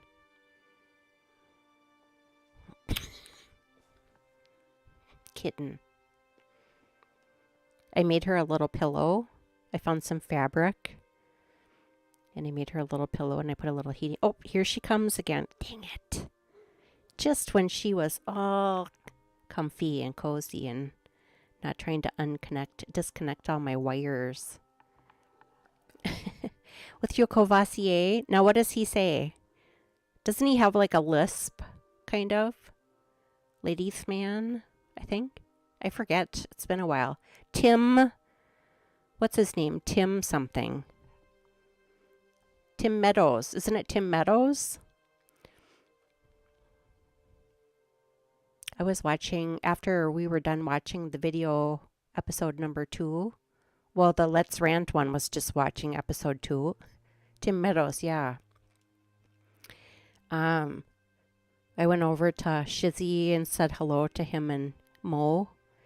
And he was doing this Bill Cosby pudding pop thing. It was so funny. Lefty does good impressions. Hey, what's happening? Oh, yeah, see, he does have a lisp. I'll have to see that. Wasn't there a Ladies Man movie? Remember all the... Well, I mean, that was like when the cast had Adam Sandler and... Adam Sandler, Chris Farley. Who's the guy that was murdered by his wife?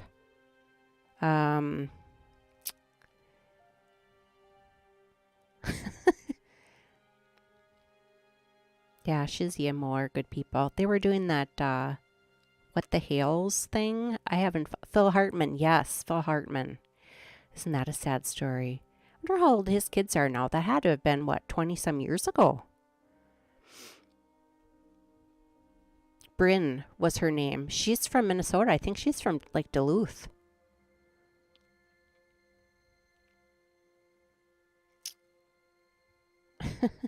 '98.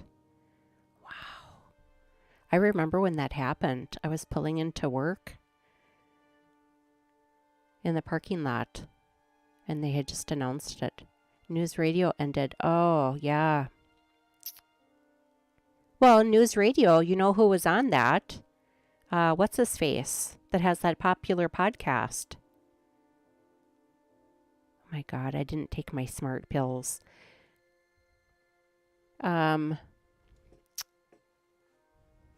Who's the guy with the #1 Spotify podcast?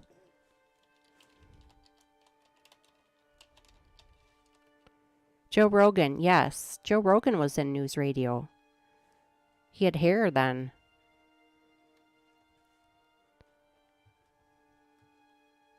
Yeah, Phil Hartman. Remember he did that voice of The Simpsons? I think it was The Simpsons. Wasn't he a voice on The Simpsons? I know Fraser Crane. Kelsey Grammer did Krusty the Clown. Yeah, Joe Rogan is on news radio.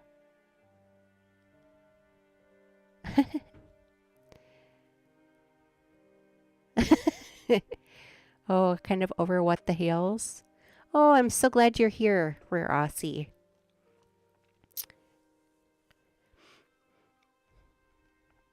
Okay, so that's the room again where E was found. She was found in the closet right behind where they're standing.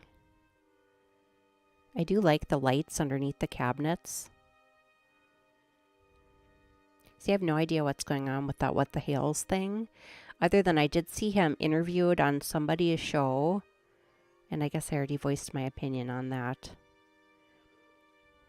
Have you ever seen those houses that have like the little vacuum underneath the cabinets? See how they got lights, like down lights underneath the cabinets there? There was one house we looked at. We built a house like right before my son was born. but we were kind of like waffling if we should buy one that was already built or we should build one. And I remember one of the houses had those downlights, and then there was like a little vacuum. So like when you would sweep, you'd like hit this little thing on the corner, bottom corner with your foot, and this like trap would open and it would suck the crumbs. I thought that was kind of funny.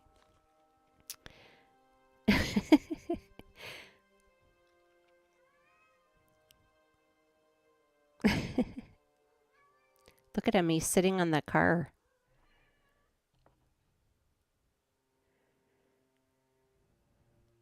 Yeah, I don't really know what...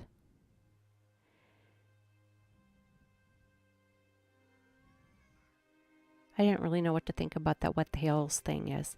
I'm actually really surprised that there aren't people... I know Gazella has been covering this. Gazella True Crime. I just love her. She gave Crime Spies a shout out last week. I just about fainted.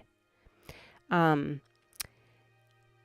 she's had some Ruby Franke things since this evidence got dropped. And I noticed this morning,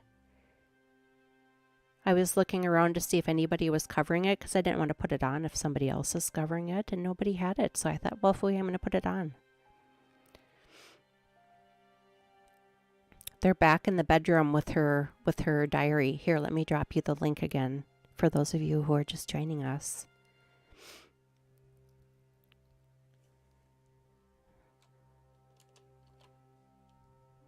I sent this to Mo the other day. I think she might be doing a dramatic reading of this journal.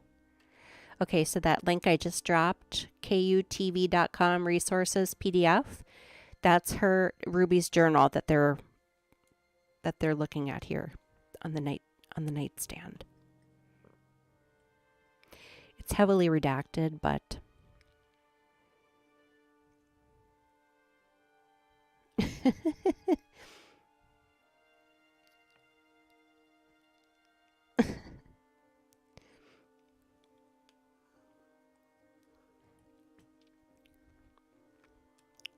oops.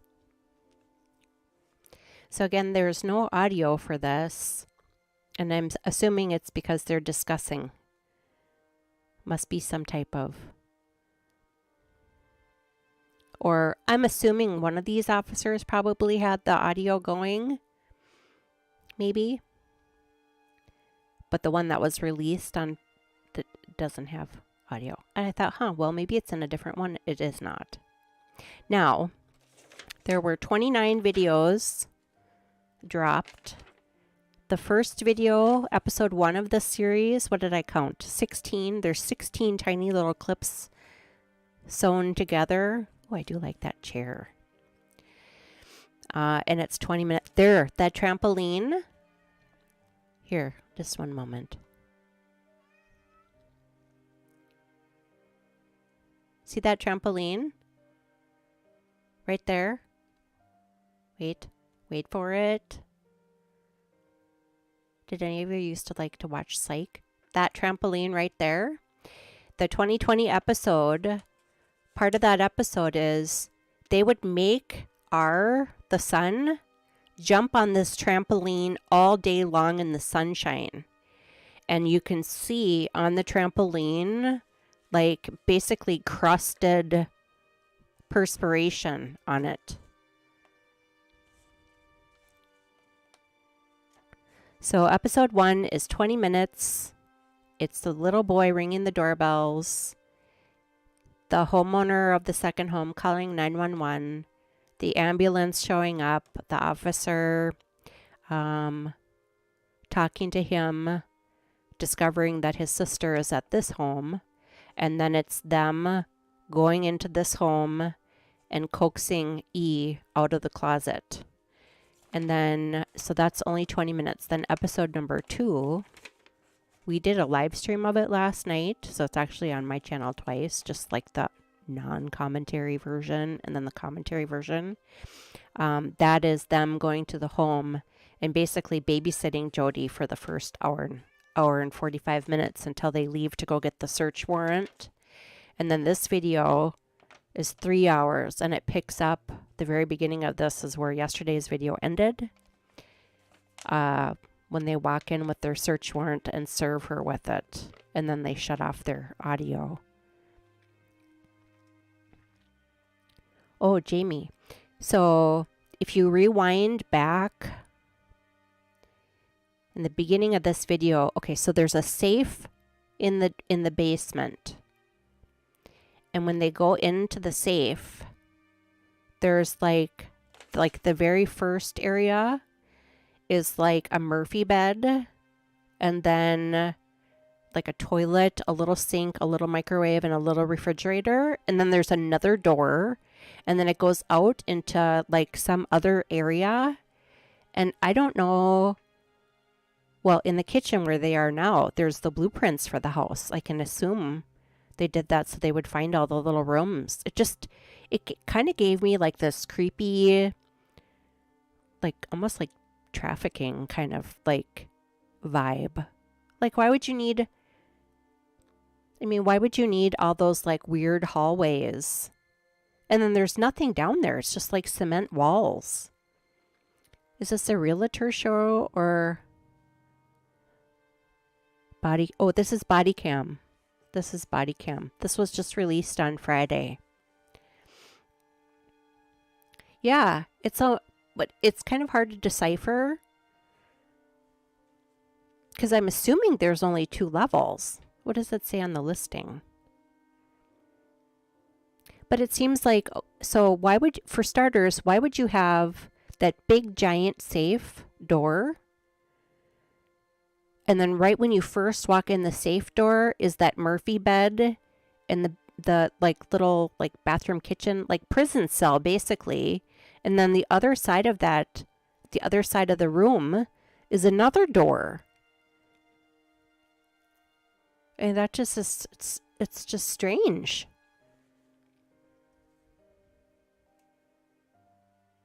And also, we've talked several times. I mean, does this house look lived in, really? It doesn't. I mean, there's some toiletries in like a couple of the bathrooms. And there's, groceries. But, I mean, you'd think that there'd be more stuff in there. The house was built in 2017. I don't know when they moved in. I wonder what the property taxes are on it.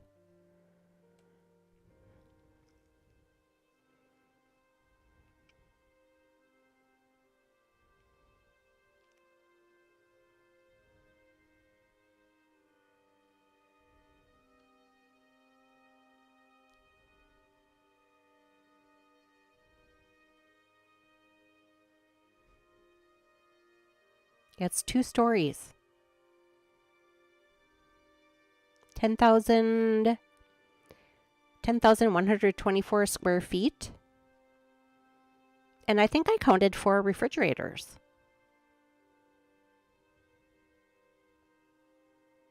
So here in Minnesota, it's very common if you have like an older, parent. A lot of people have like mother-in-law suites.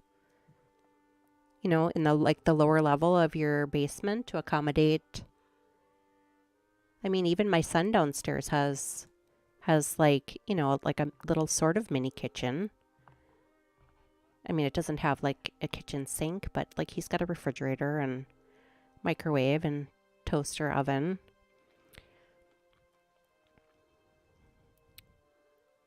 Their homeowners association is $700 annually. Mine is like $350 a month. Can't wait to move out of this place. Okay, so it was just listed for sale on January 3rd, 2024. Tax history. Huh. The property taxes are only $10,000.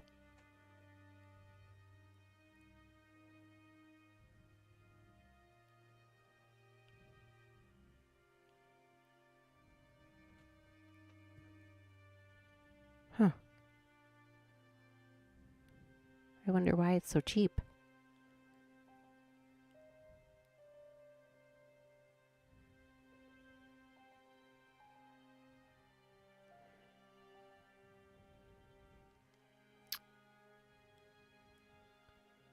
It's only showing the listing for sale on January 3rd, 2024, but it doesn't show any price history before that.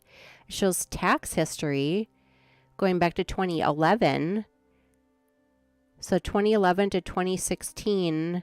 Oh, it was probably just the parcel, the land. There was property tax on the land. And then it went up a little bit in 17 when it was built, and then it went up, and then it went way up on the, and then it went down, and then it went, I don't know, $5.3 million house, only 10,000 property taxes. We're getting raked over the coals here in Minnesota.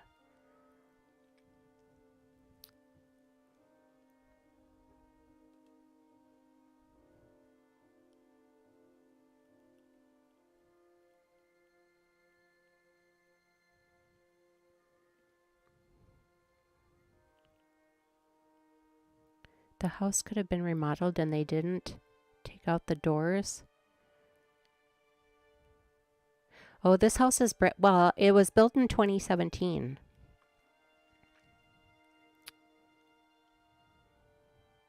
Yeah, Rare Rossi and I were talking earlier. You know, I still am really befuddled as to why their minimum sentence is only 4 years. They pled guilty to 4 charges, so the minimum of each of those 4 charges is 1 year. These are crimes against children. How is that even on the table? Is what I want to know. See, now they're going back down into the basement. Okay, see? There's the room. See where he just came out of? See this little room here? It's got a Murphy bed and a safe door. And then there's the Murphy bed. Like, why would you have, like, oh, maybe I got confused. Apparently there isn't a door on the other side. So this little room here is behind a safe wall. Why in heaven's name would you need to lock someone in a safe? See, now they're gathering all the ropes and stuff.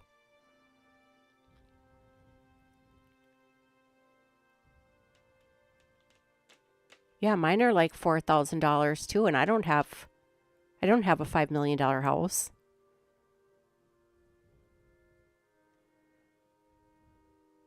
See, Lefty is also a fellow Minnesotan who suffers with our stupid ass taxes. Basement looks like a hospital.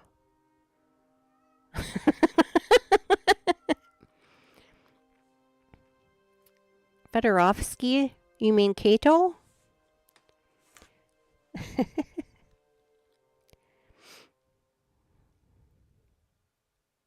See, and there's a washer and dryer in there. Like, what was the plan for this room?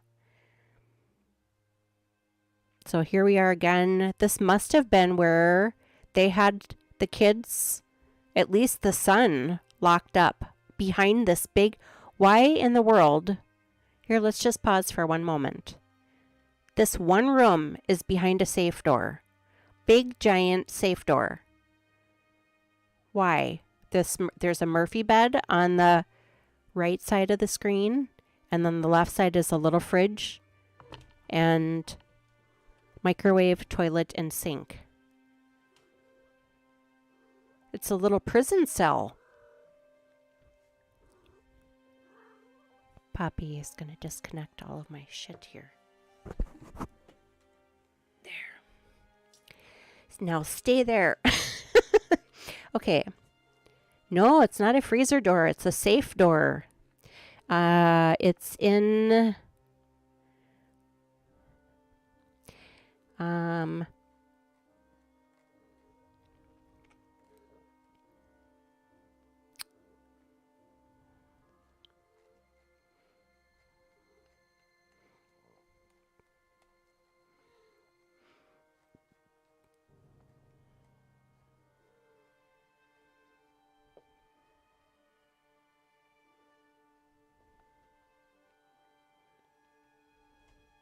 There's 157 pictures. It is pictured in Picture number 95. Here, let me give you the link.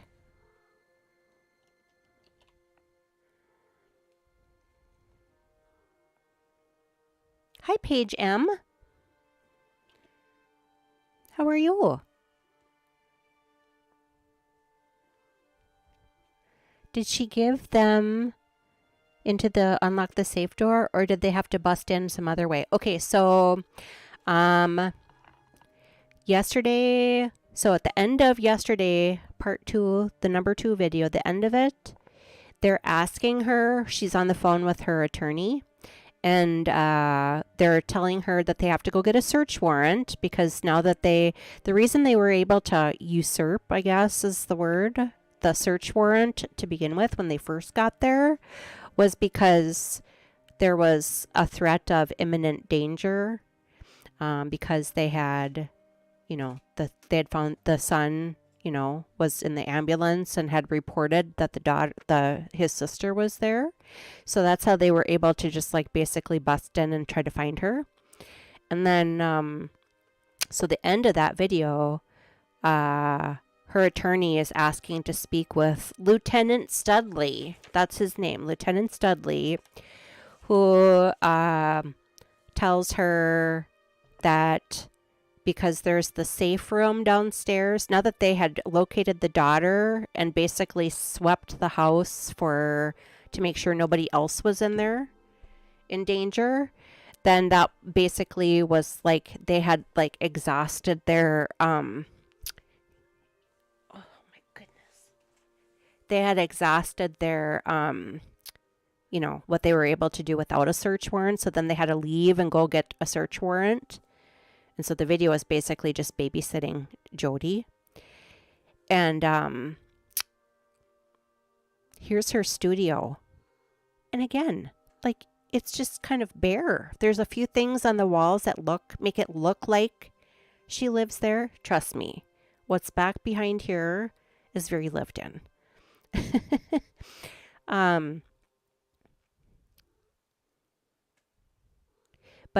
So when they come back when Lieutenant Studley was talking to her, she had her attorney on speakerphone, and he said, "There's we found the little girl, but now in order to unlock this to go into the safe, there's a room downstairs," and she claimed that she didn't know what the code was.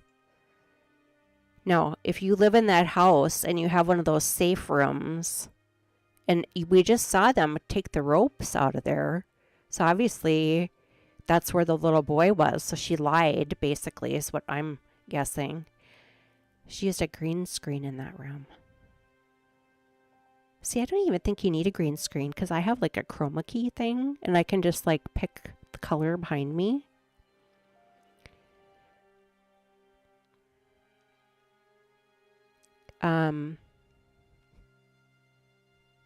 So this video is like right when the beginning of this video, she's in the living room sitting with the officer that we watched in the video yesterday.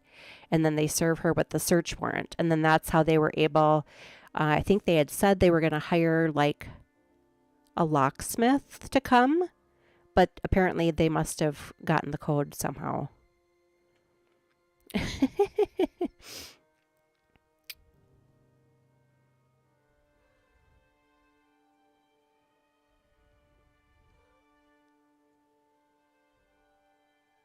And again, it's weird that they don't have audio, but I guess I can kind of understand because they're probably talking while they're searching for things.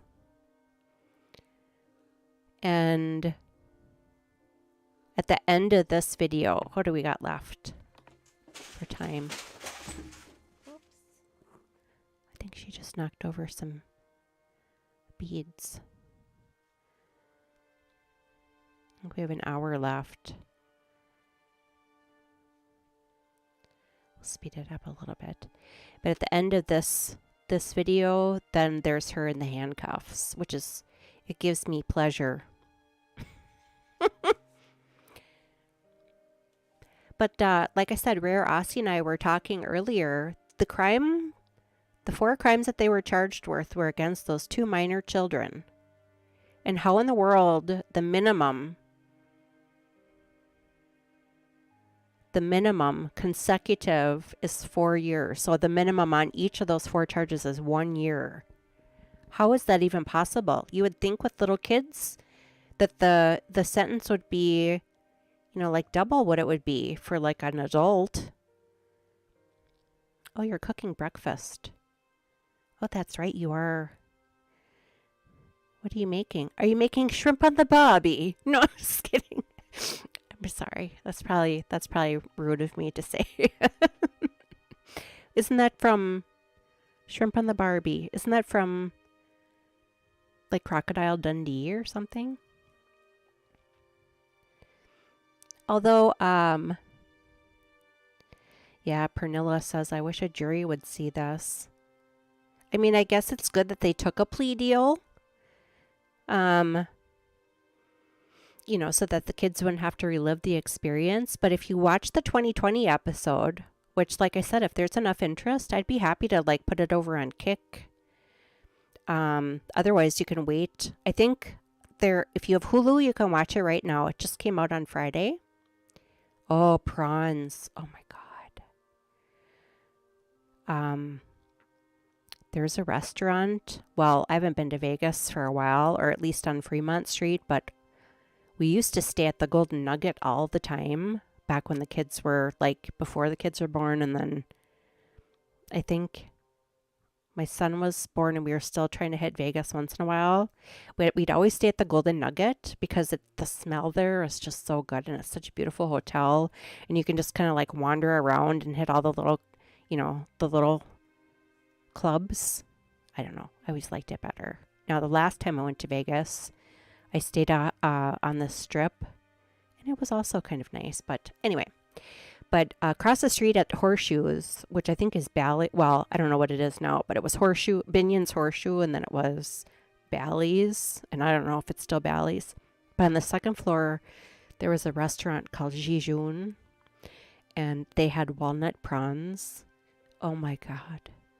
They were so good. When I would leave, before we'd have to catch the flight, I'd go over to Jijun and I'd get 2 big giant to-go containers of it. I'd bring it with me and I'd eat it cold on the way home.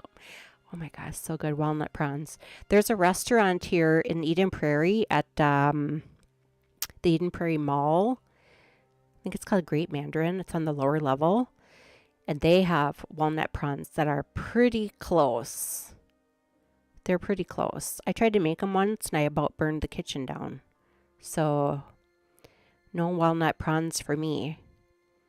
But they're, oh my God, it's so good. It's like this creamy sauce. I don't even know what it's made out of now that I can think of it. So they're back in the kitchen looking at the blueprints. Oh, but we were talking about, it's too bad a jury can't see this.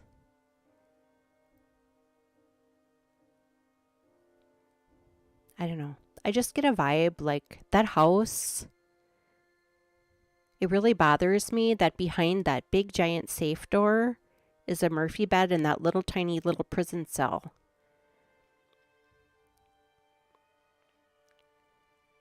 Oh, he used to bring me so much. Oh my goodness. Oh my goodness. Yeah, walnut prawns.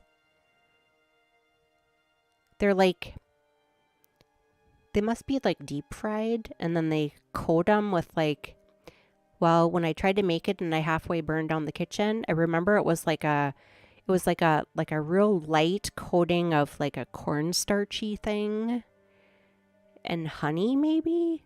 I don't know. And then they coat it after they, like, it's almost like they must flash fry it or something with that coating on it. And then it's like a cream sauce. Oh, it's so good. It's really good. I'm starving. Now I need a snack. I have grapes. Oh, yummy, yummy. Oh, I love crab too. Crab cakes. Lobster with butter. Oh my God, I'm starving like Marvin now.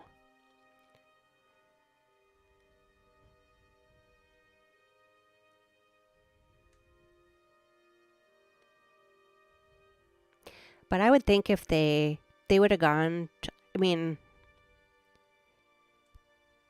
I don't even think you have to be a parent to understand the severity of the punishment these children were subject to. And I would think any jury would have sentenced them far greater than 4 to 30 years. Like 4 at the minimum, 30 at the maximum. And the prosecutor in the 2020 episode, towards the end of it, he says that he hopes, because the parole board is responsible for deciding when they've served their sentence. The judge doesn't hand down like a sentence. It's just like a range. But if a jury would have gotten this case, I can't imagine those women would have ever seen the light of day. But the prosecutor in the 2020 episode, he said that he hopes that they stay in prison long enough for the 2 children to be old enough and mature enough to be able to cope with them being released. Because the little girl in this video was 9. I think her birthday was like the week after. And the little boy, his birthday I think was like in July maybe. And he spent his birthday outside the whole day. No water, food. With the sun hat on. It's in her journal. And I want to say he was like 12. So if they serve the maximum 30 years, the little girl will be about 40 and the boy will be like 42. Here, let's open up the journal here. For those of you who are just joining us for this non-audio video we're watching of the evidence collection at the home of Jodi Hildebrandt. Okay, so this link, kutv.com, that's the PDF of her journal. And then for those of you who are just joining us, Poppy has decided not to maul me anymore. She's over there. Here is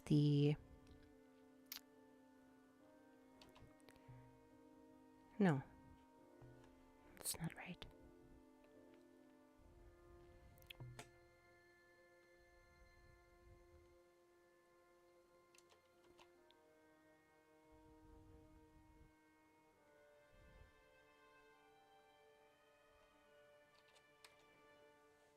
There's a Zillow listing. It's still for sale. If you have $5.3 million and an exorcist, this home can be yours.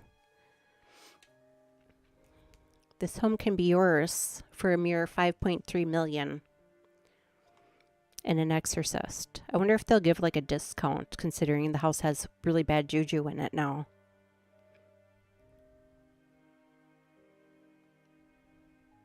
We are watching it at 1.5 times speed because we've been through the house many, many, many times now.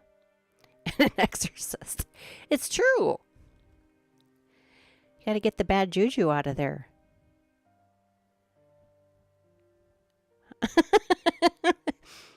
$10. Yeah, you'd think they'd give like a discount. Lefty. That's funny.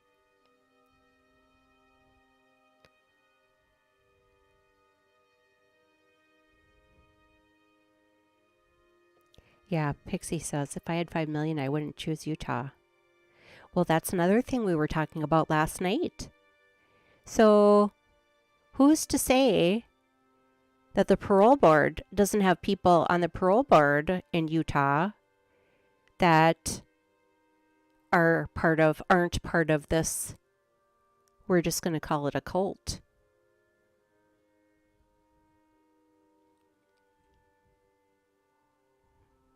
You know what I mean, Jelly Bean? Like, you know, are they going to be lenient on her because they have the same values? Pixie, I would choose Australia. You know, I do want to go visit Australia one of these days before I'm dead. I need to go by Rick Springfield's house, his childhood home. Who lives by Rick Springfield's childhood home? and can send Crime Spies a picture. I'm assuming his parents are, I think his dad died a long time ago. I don't think many people know that Rick Springfield was Australian. Whoops, where did my screen go? Oh.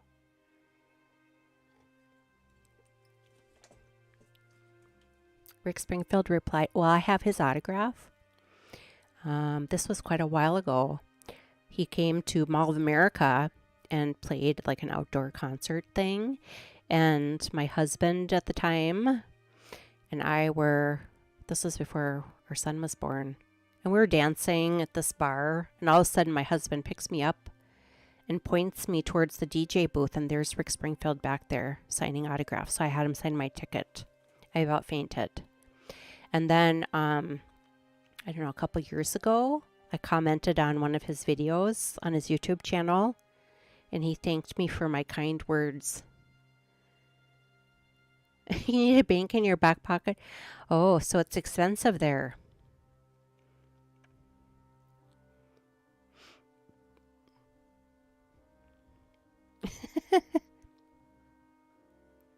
Oh, Pixie. Jamie a passport, then Iris can bring her too. Oh. My daughter just got her passport. I need to renew mine.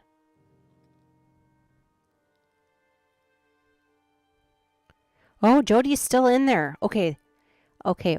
I think they're getting to the point where they're going to arrest her. Let's put it back down to normal speed. Where's my mouse?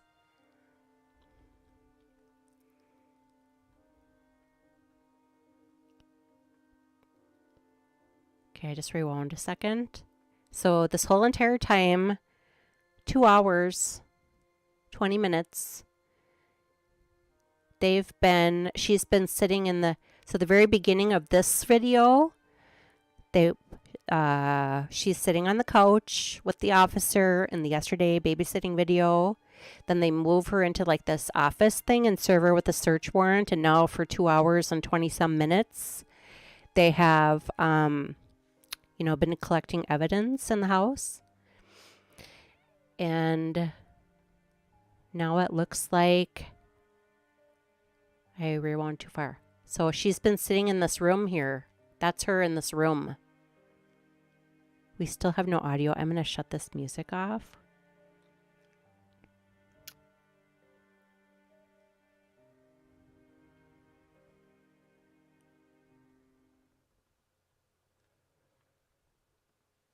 I know the audio comes back at the end of this. I'm going to go get some water. Here she comes.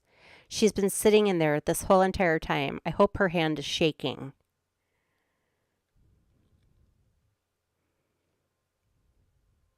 So in the yesterday video, it was an hour and 45 minutes that they babysat her while they found E.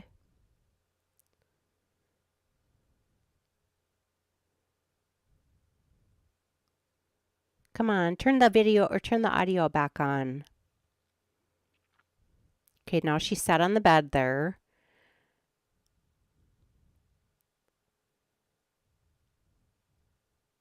I know there's audio at the end of this. So they must be telling her what they found in their search warrant. Okay, I'll be right back. I have to get some water. This coffee is not good.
Okay, I know they're going to turn it on soon here.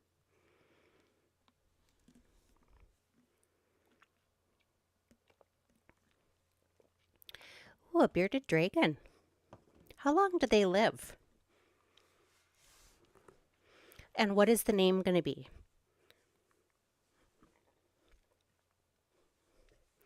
Don't name it Ruby or Jodi.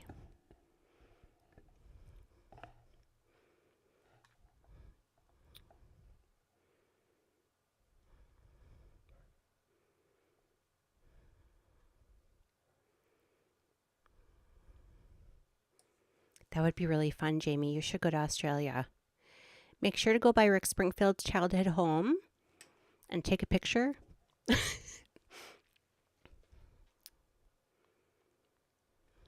we are waiting. We are waiting for Pernilla to tell us the name of her bearded dragon. Have you ever had a bearded dragon before? And if so, is this like your second one? Third one? Can you collect them? Can they cohabitate with other bearded dragons, or are they like betta fish where you can only have one at a time? Oh, Pixie, I would love that. You should Blair Jesse's girl. You drive by. I wonder how many times the people that live in the house now have heard Jesse's girl. People drive by and take pictures. Oh, so he's 4 years old and they live 10 to 15 years. Wow, that's a long time. So they live as long as... Oh, his name is Yoshi. Isn't Yoshi from like Mario Brothers?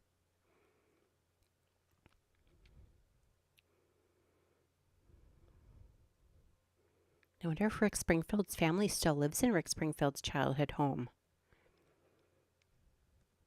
Or if there's new people that live there.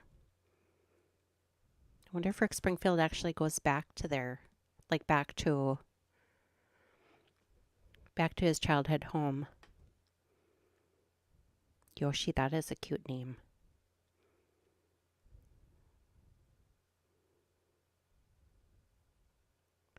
Oh, where Aussie, you know where he used to live too.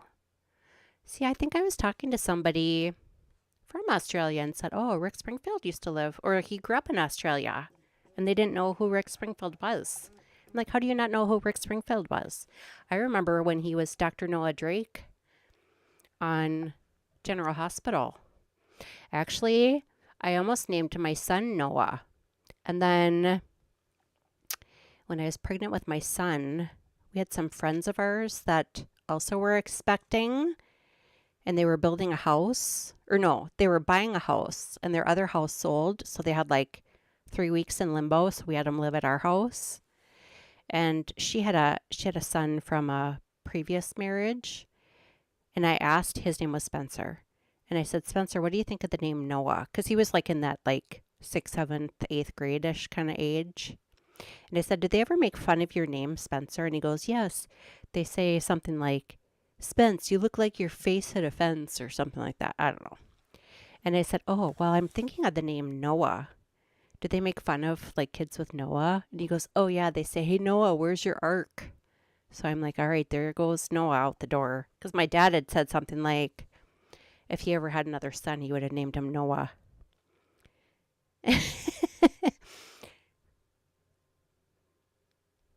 Rick Springfield. Oh, my God. Okay, so you probably don't know about my Rick Springfield obsession, but when I was in high school, I won a scholarship to the Summer Academy for High Potential Students. I got an art scholarship, and our project was to build what was it, like a 4-foot by 6-foot canvas, and then have a painting. And I did Living in Oz, had just come out, his album Living in Oz. So I did his signature. And, I was an art student, so I was like all, thinking about how, and I have a picture of it somewhere, but it was his signature in like, kind of like a Barbie pink and blue, like a electric blue kind of, and it would like the R would start off the left side of the canvas and the D would come off the right side of the canvas.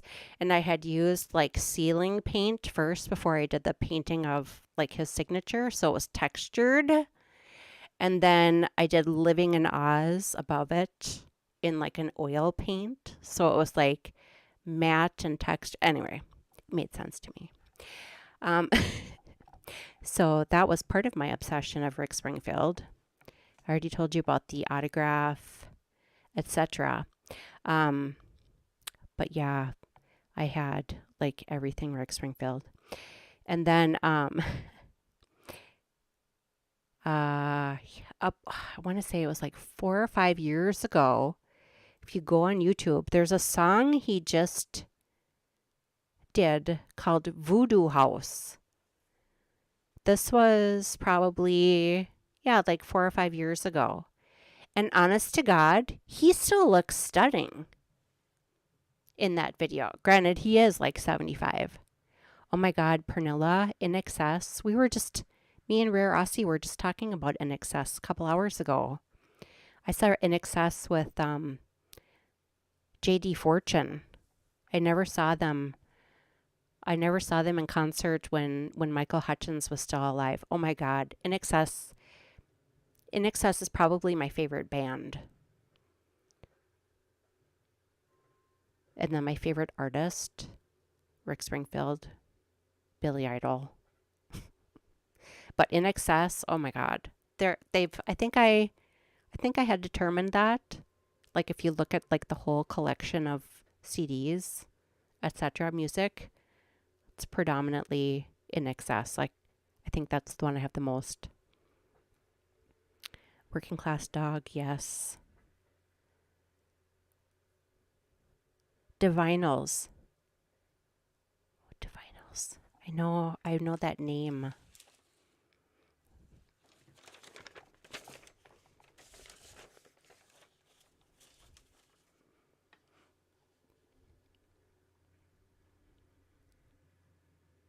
Michael Hutchence was the hottest man that ever existed. Okay, so my favorite song in the whole entire world is Never Tear Us Apart by In Excess.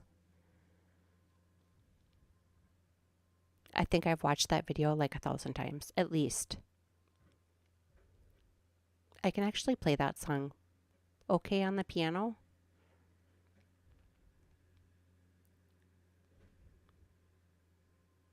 Yeah, did you know that he had gotten like punched and he had no taste? Like his taste buds had gotten, he had no sense of smell or taste, I think. And his head, he'd gotten into like a fight and hit his head on like a sidewalk and lost his sense of taste and smell, I think. I know it was taste for sure.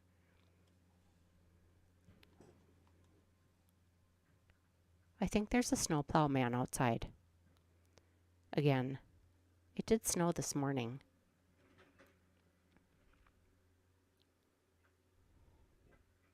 Brain trauma, yeah. Cold Chisel. I don't think I've ever heard of Cold Chisel. Oh my God, I do. I love In Excess. They were so good in concert with that J.D. Fortune. That had to have been, I think I was pregnant with the triplets and I had a beer. I went with my sister. And that J.D. Fortune, he didn't, oh my God. Another thing, so In Excess had that CD that came out called Switch with J.D. Fortune. And Pretty Vegas is excellent. And the other song I'm listening to in my head. The slow song that they had was their song Afterglow. It's called Afterglow. That song came out right when my hairdresser died. He had unalived himself. and I was at the mall trying on dresses for the funeral, and that song came on for the first time, Afterglow, and that was the song that they had written for Michael Hutchins. So sad, yeah. I think I had, oh my God, I think it was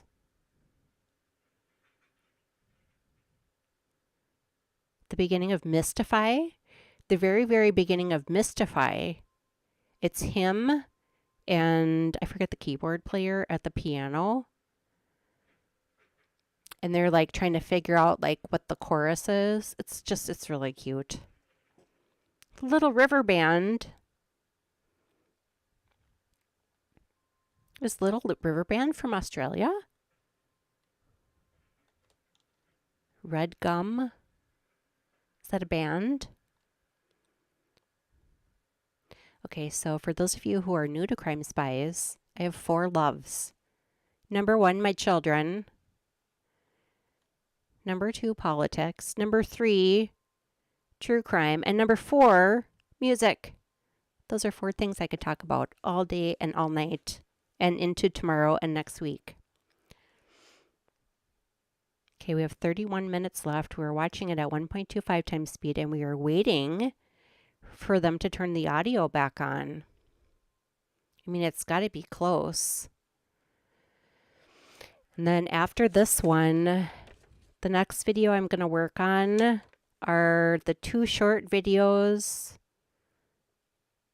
at the police station. Jodi's is 6 minutes, and she basically says, I need to wait until my attorney.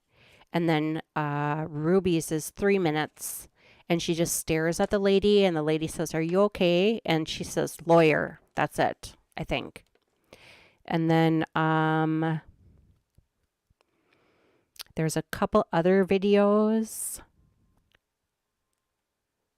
There's the video after this one where Ruby Franke shows up finally. And then I think we're done with the videos. And then there's a bunch of audios. There's 1, 2, 3, 4, 5, 6, 7, 8, 9, 10, 11, 12, 13. 13 audio files. I haven't seen how long they are yet. Kevin Franke interview. There's 2 marked Franke. I don't know if that's Kevin or Ruby. There's a Hildebrandt. There's another Hildebrandt. There's another Franke, Hildebrandt, Franke, Hildebrandt, Franke, Dispatch, and Franke.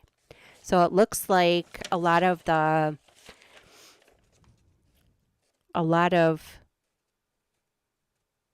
Franke Hildebrandt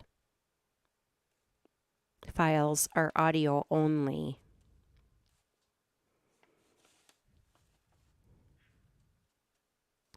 The boys lived near me, and they used to work on the roads before they started the band Little River Band. You know the people from Little River Band? How did I not know Little River Band was from Australia?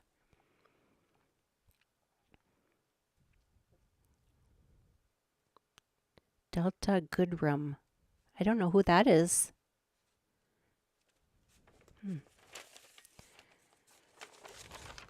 There are some really talented musicians, I'll tell you that much. Well, okay, and speaking of this crime and musicians, so in that 2020 episode, the niece of Jodi Hildebrandt, her name is Jessie. She's a tattoo artist. She's got some neck tattoos and several face piercings. Really pretty girl. She was interviewed in the 2020 episode, and I've seen her in like a Dateline or something right when this crime first happened. And then Sea Swept, I think last night, was the one that had mentioned that I think it's Hidden True Crime channel has an interview with her. Okay, I gotta believe they're going to be turning the audio on very soon. But at the very end, oops, I'm sorry, I hit the... At the very end of this new 2020 episode that just come out Friday, she sings a song. So she's also a musician too. And I think think in the chat yesterday, You're Wrong had said out of tragedy. Oh, no, You're Wrong had said Elvis had lived in like a barn or something. A lot of talented musicians come out of like tragic circumstances. You used to drink coffee and beer with the boy. That is so crazy, really.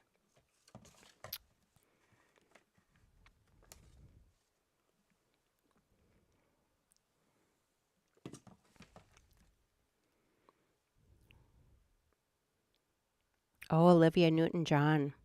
She just died, didn't she? Like a couple years ago?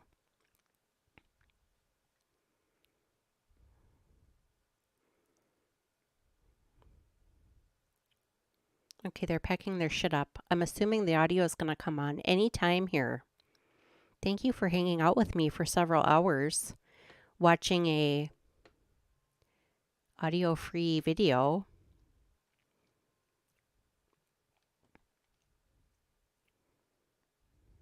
Like I said, I'm actually kind of surprised that more people aren't. I don't know, maybe it's because they're already like, took a plea deal, but I just think after I saw the video of the little boy, yeah, 2022 she passed away. Yeah, it wasn't that long ago. Oh, I know who I was thinking. Suzanne Summers. She also had cancer. My next door neighbor knew Suzanne Summers. Greece. Oh, wow. You graduated in 70. I can't see. There's the heart behind. Venice High School in LA. You know who I was like was that Stockard Channing.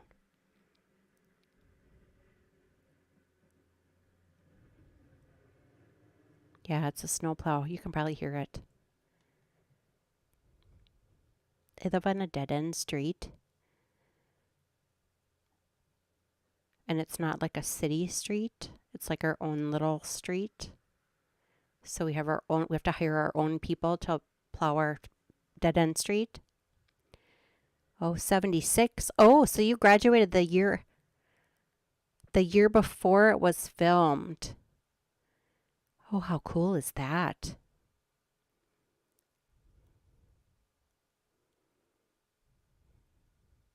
I love those touches of fame. Those touches with fame. Those brushes with fame. Oh, here come the handcuffs. Okay, I gotta believe that the audio is gonna come back on. You're not old. I'm 54. My dad just turned 80 yesterday. Yeah, you can never get sick of that Grease soundtrack. So many Aussie artists that never got the fame they deserved. I think it's kind of a racket.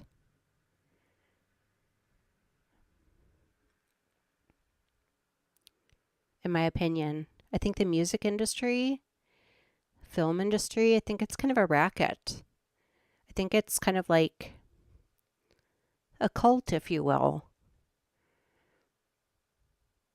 Okay.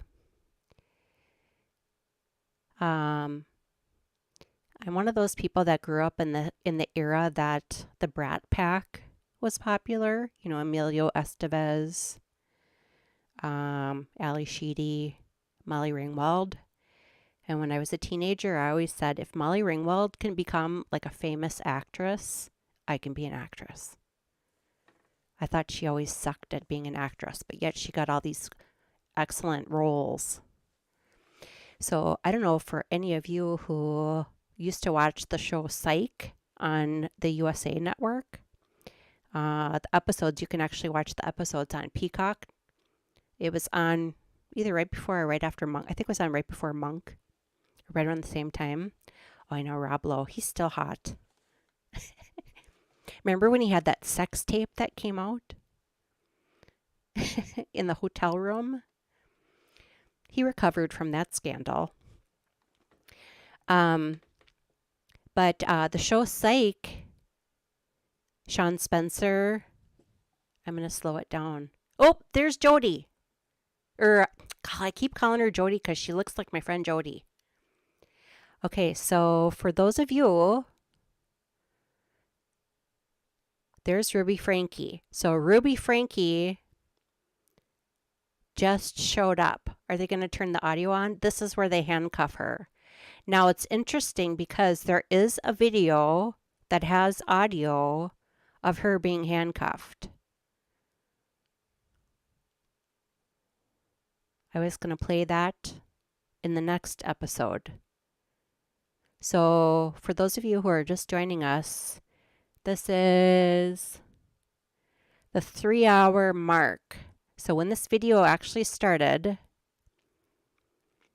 they had just arrived with the search warrant.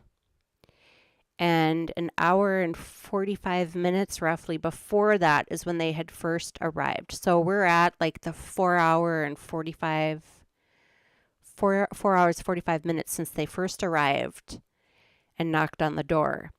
And Jodi had been I keep doing that.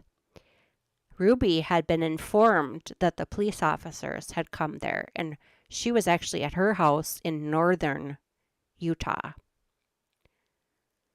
This gives me great pleasure too. But we have no audio yet.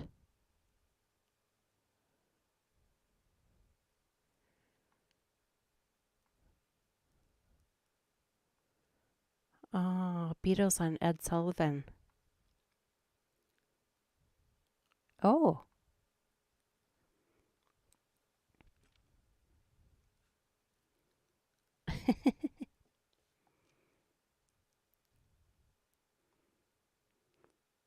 Okay, now this is really confusing because I know for a fact that one of these child neglect videos,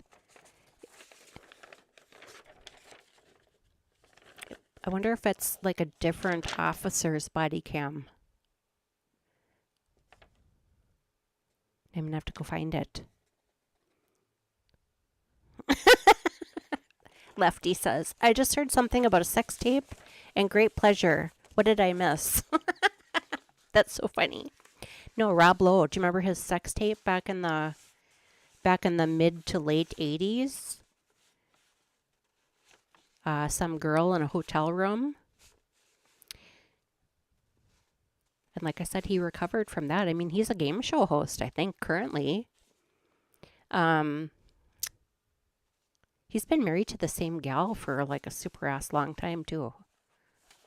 I took great pleasure in seeing them get handcuffed. Okay.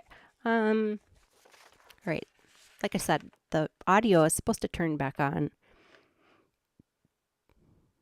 Agneta from ABBA changed my friend's diaper. Oh my God, ABBA is another band I love. Agneta? Isn't it Frida and... What's the other lady? Frida and... And weren't they both married? Weren't the two ladies... Oh man, I did it again. Weren't the two ladies married to like the two men?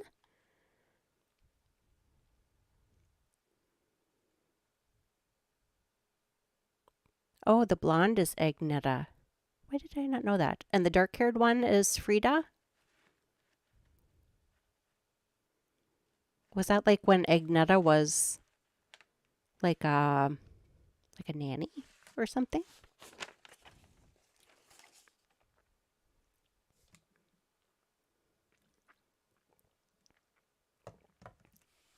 Okay, now I need to find that other video. I know one of the shorter videos. Here comes Jodi's got her handcuffs on now.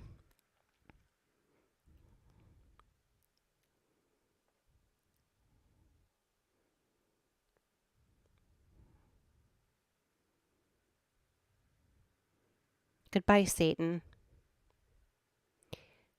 Have one final look at your house.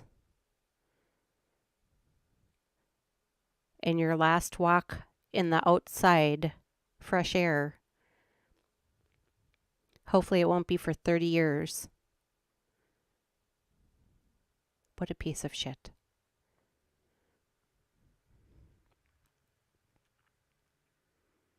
I don't know, for those of you who watch Steven Crowder, he has those episodes called What a Piece of Shit, where he rants about someone.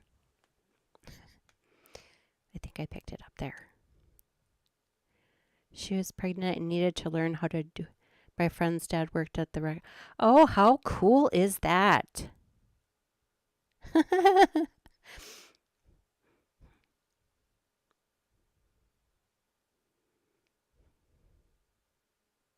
So yesterday, I kept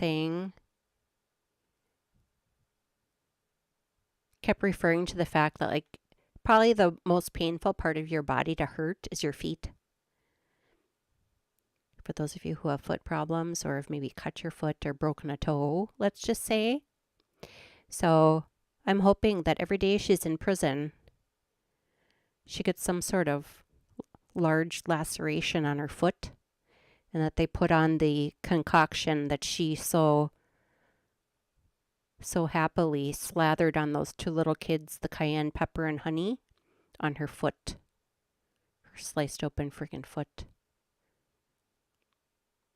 I'm kind of one of those people that if it was the Crime Spies School of Justice,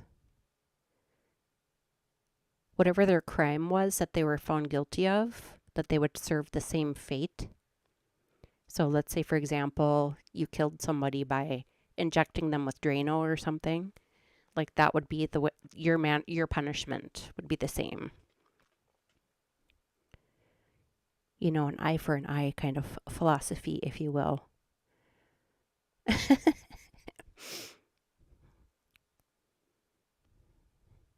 I'll have to tell my dad that story. He'll get a kick out of that. He's a big ABBA fan too. Okay, I promise you they will turn the audio back on.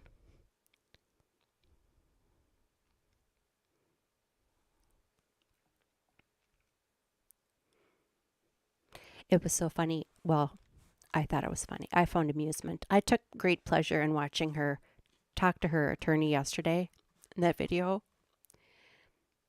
and saying she was starting to cry and she's like, they're walking by with machine guns.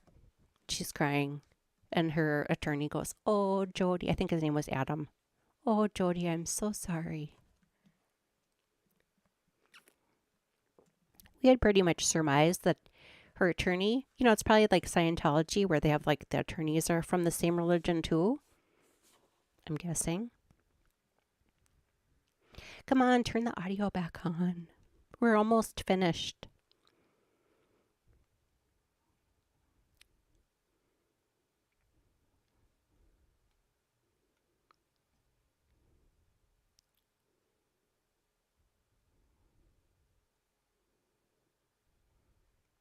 Well, that's another reason why I really wanted to watch all this stuff. Because since there isn't a trial, you know, I wanted to go through the evidence. Even though they're in prison, I still don't think it's long enough.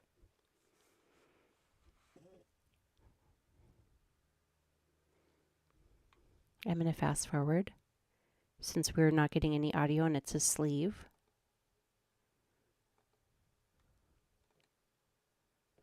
I just remembered I do have like butterfly shrimp downstairs. Your prawns got me hungry. I was going to make a... Here, finally.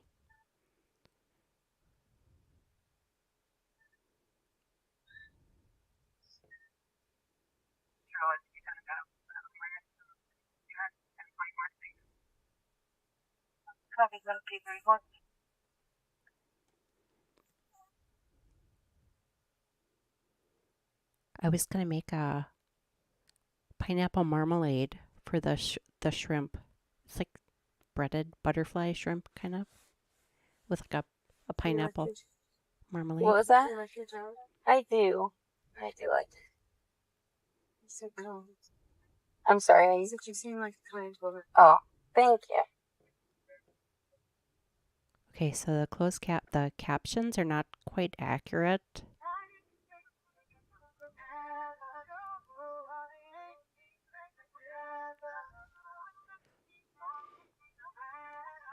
I should have put my gamer headphones on.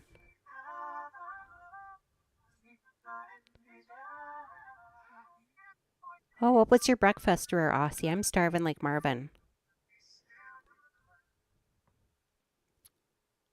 So when we get to the police department, I have a few interviews before yours. So I'm going to put you in a room, and there will be an officer with you. And then when I get to talking to you, I'll kind of let you know what we've got, and you can make your decision on how we proceed forward. Okay.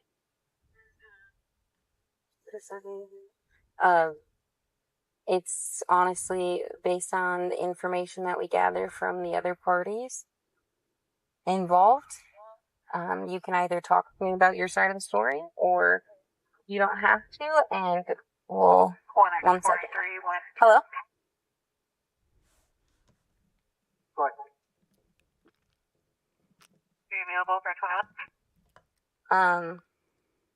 Oh, What bacon. about the blue one? Yes. You should have 3, and then the other one is with Ruby. On her...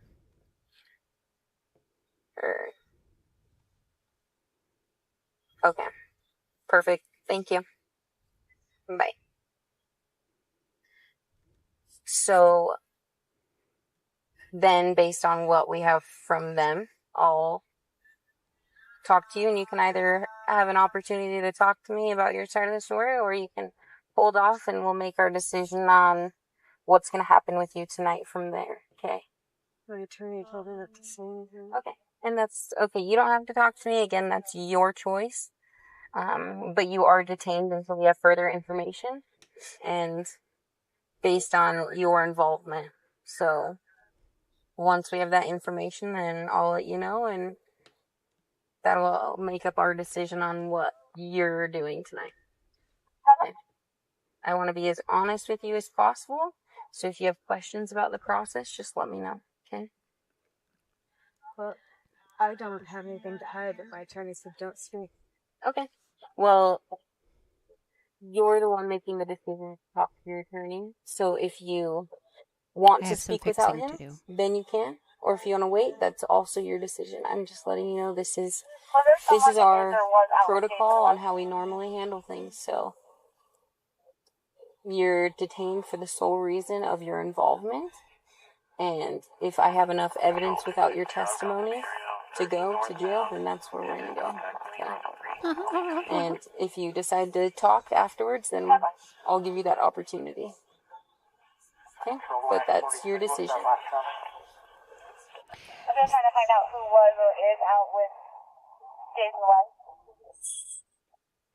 I was saying yesterday, I hope her prison bed is made of nails.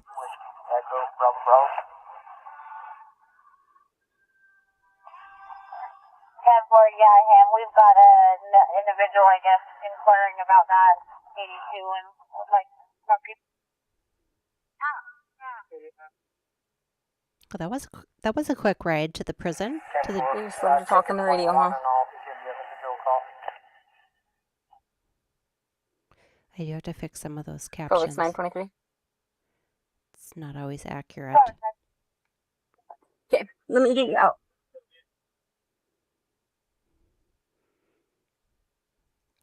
Enjoy your final First room? You good? final few puffs of freedom. No. Oh, do you want me to? I'm gonna have her sit in that car. Jodi, aka Satan Spawn. Do we have the guidance? Yeah. So I figured you probably want to talk to him first, get any and all information, and then yeah. This is the end. So I figured he might maybe give you some information where they're separated. You don't have any audio on this one. That's Kevin. So yeah. I figure I'll be done with him by the time. So Kevin's is on the audio only. If you can, watch your step. Yep, this is the end. First room on the right. Look, I put this at the end. Oh, there's the sun setting, Jodi.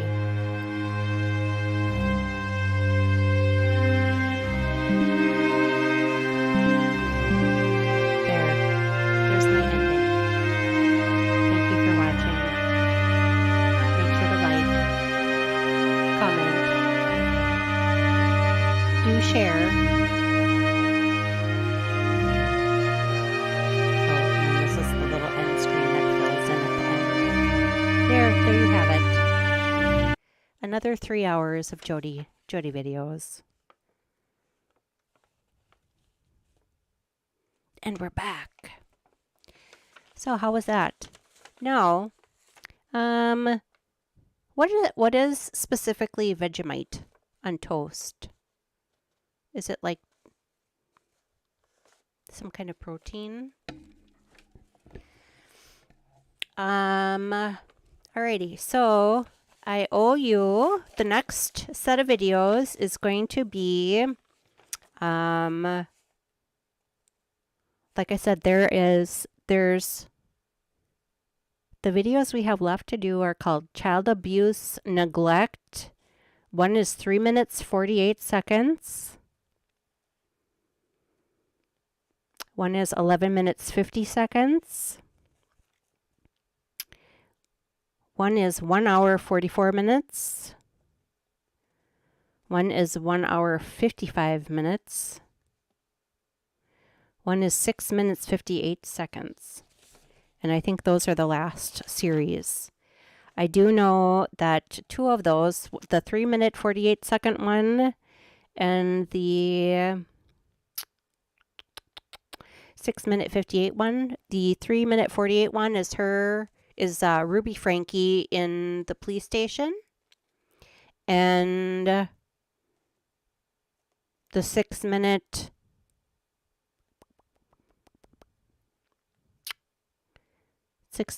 58 second one or whatever it was. Yeah, 6 minute 58 second one. That's the one of Jodi in the police station. So we'll do those 2.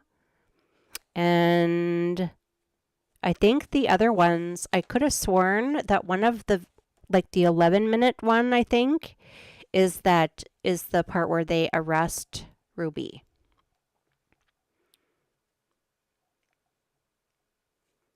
They belong in prison. Yes, they do. Like I said, the parole board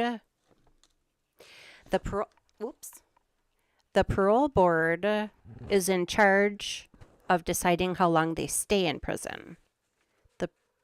If that makes sense. Vegemite is a yeast extract. That doesn't sound very healthy. It's a salty yeast-based... Oh, it's full of B vitamins. Well, those are good for you. We have it from childhood, so we get it. Oh. Okay, so... Huh. So, okay, so... For those of you who are watching yesterday, in my non-working time, there was 2 cases I've been trying to stay on top of. One was once this evidence was released, and the other one was James Craig. He is the dentist, also LDS, I believe. I think that one's in Colorado, though. But he's the dentist that supposedly poisoned his wife, Angela Craig. I keep wanting to call her Angie Craig. We have that congresswoman here in Minnesota, Angie Craig, Democrat. And poisoned her with her milkshake, her protein milkshake, supposedly. And I'd actually found a podcaster. So I think that one was on 48 Hours. And I'd found a podcaster who James Craig used to be his dentist.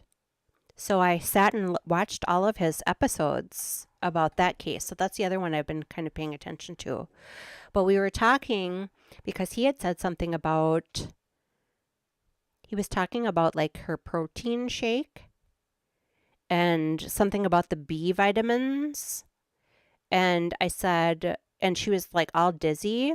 And I said, well, for starters, B is one of those vitamins that your body eliminates what it doesn't use. So you can't really OD on it like you can like vitamin D. I know that's an interesting case, but they also have that episode just came out on, I want to say it was 48 hours. Because his trial starts, I think, in June. So there you have it. We have another episode in the Jodi/Ruby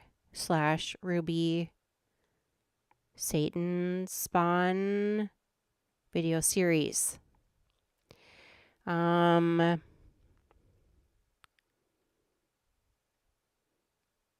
salty yeast based. I don't know. I'm not a salt person. I think it's because I'm Scandinavian, like heritage wise. I've never I don't put salt and pepper on my food. I might put a little salt on like popcorn. I don't know. Alrighty. Well, I appreciate you don't have root beer here. Oh, root beer float. Oh, that's delicious too. Salty licorice. I like red liquor. Salty licorice, like saltwater taffy, kind of. I don't know.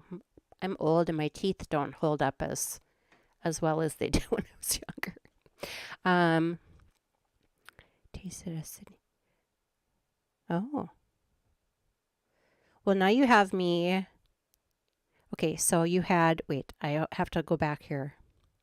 Bacon, sausage, scrambled eggs. Okay. Here's my weakness with breakfast.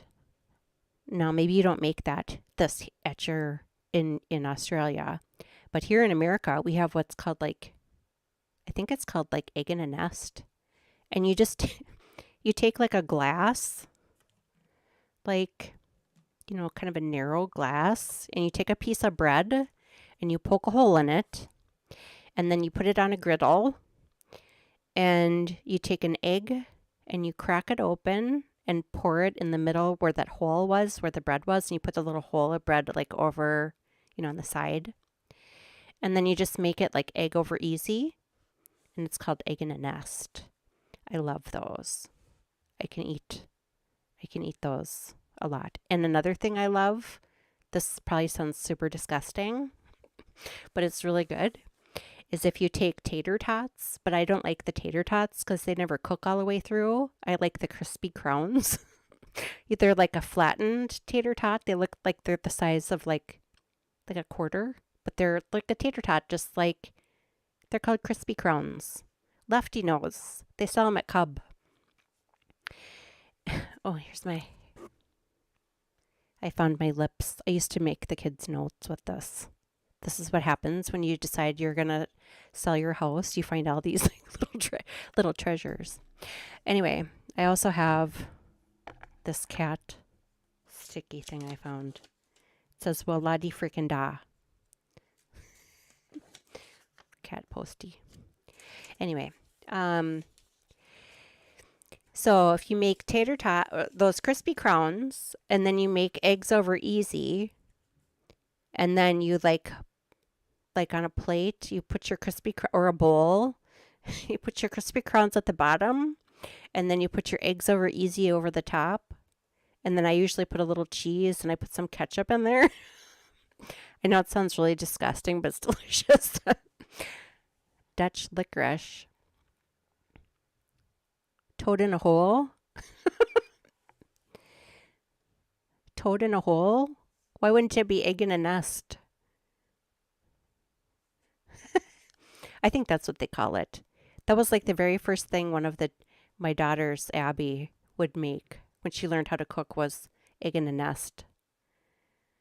I know it sounds really gross having ketchup on eggs, but with the tater tots, it's perfect. And I always put 2 egg yolks in the middle, or when I make eggs over easy, I take the first egg and crack it, and then the second one I just put the yolk in it because I like it better. And then I had my cholesterol tested, and they're like, "Oh my God, your cholesterol numbers are terrible." I'm like, "Wait, that's never happened before." Well, here it turns out that between the muffins I like, the blueberry muffins I like, and the eggs. See, I only put the ketchup on it because it's got the tater tots. Well, I would have done that Like, if you go to like a breakfast restaurant and you get hash browns and then the eggs over easy, I always put ketchup and cheese on my hash browns, and then I mix my eggs in. There's people that like to mix their food. That would be me. Tomato sauce on eggs. You know what else I like on eggs? If I have just like plain eggs, like scrambled, I like putting salsa and sour cream on them and cheese. Okay, now you know all my secrets. Alrighty. Well, I don't know where we're going to go later tonight. Does anybody know what's going on in the YouTube world? Let's take a quick gander, shall we?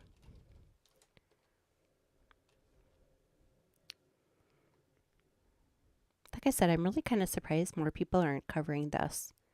Fine by me. Oh, Redacted is on. Emily D. Baker. She was actually in the 2020 episode, the Ruby Franke 2020 episode, and her live stream is actually, I think. Oh, she's doing it. Right now, Emily D. Baker is doing the Kevin Franke audio that's in probably, what is this, part 3? So part 4. So she's doing what I'm going to do in part 5. I had just said this to you. I'm surprised more people aren't going over all of this evidence that was dumped. And who's doing it? Emily D. Baker. She's got almost 1 million followers. She was on that 2020 episode too. Huh. She's got 16,000 people watching her right now. And all she's doing is basically the same thing I'm doing. It's just she's on Kevin's interview. It's okay. I'd rather be hanging with a smaller, more intimate crowd.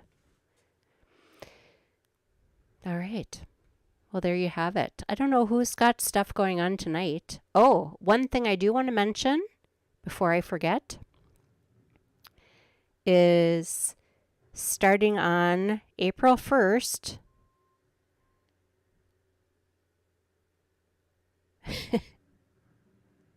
Vegemite unscrambled eggs.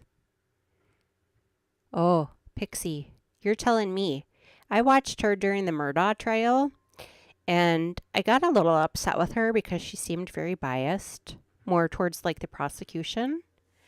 And I thought that was uncalled for, especially considering the fact that she's an attorney. But she was a prosecuting attorney, I guess. Maybe that's just part of the spiel.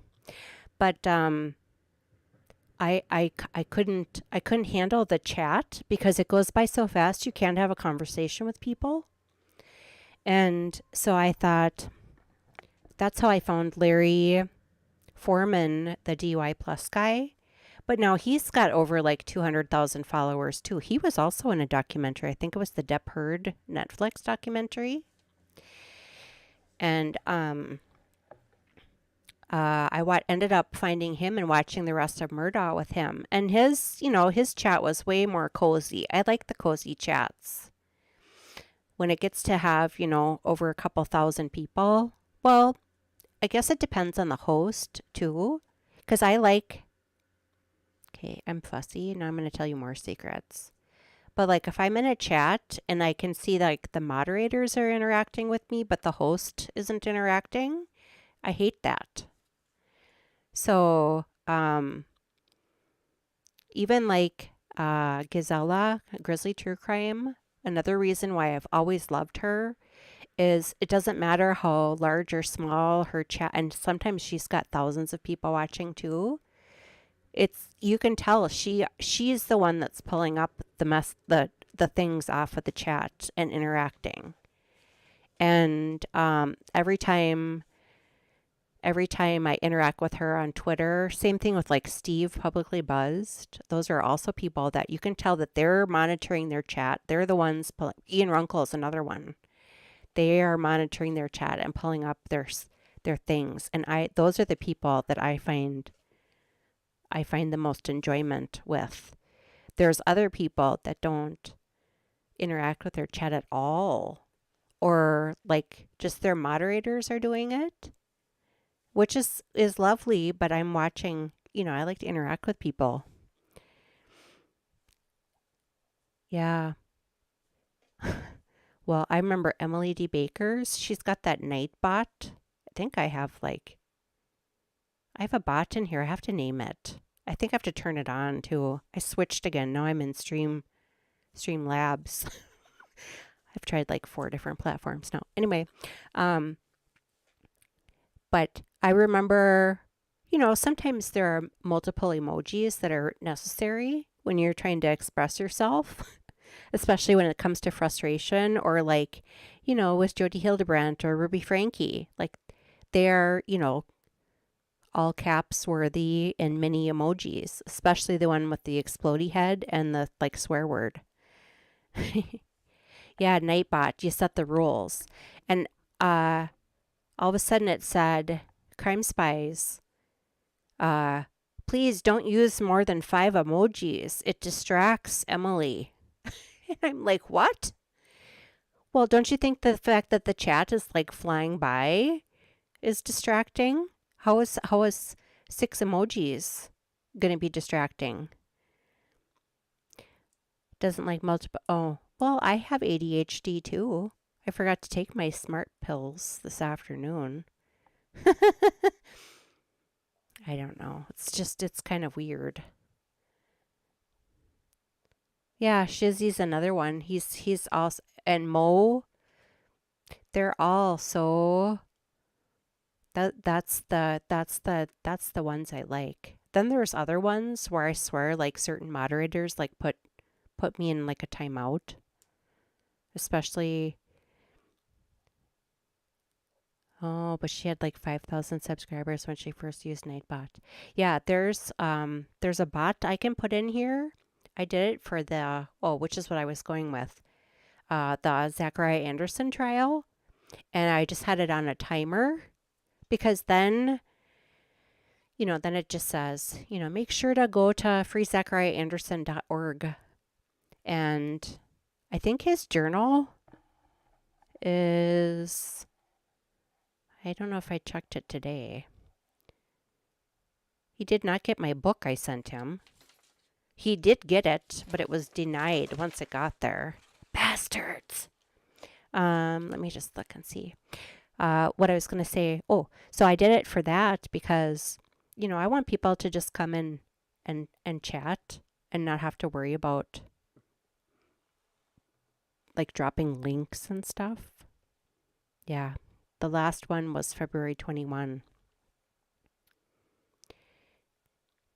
And so I just put it on like a timer, reminding people to hit the like, subscribe, share, etc.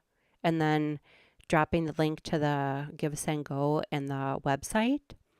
But then there's another way that you can program it. So like if you say something, it'll automatically, like if I say, oh, Shizzy, and it'll drop Shizzy's like YouTube channel. I just haven't gotten around to it.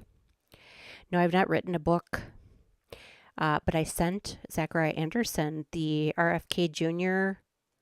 Fauci book. I sent him a used copy because the new copy is like $45 and I wanted to make sure he got it.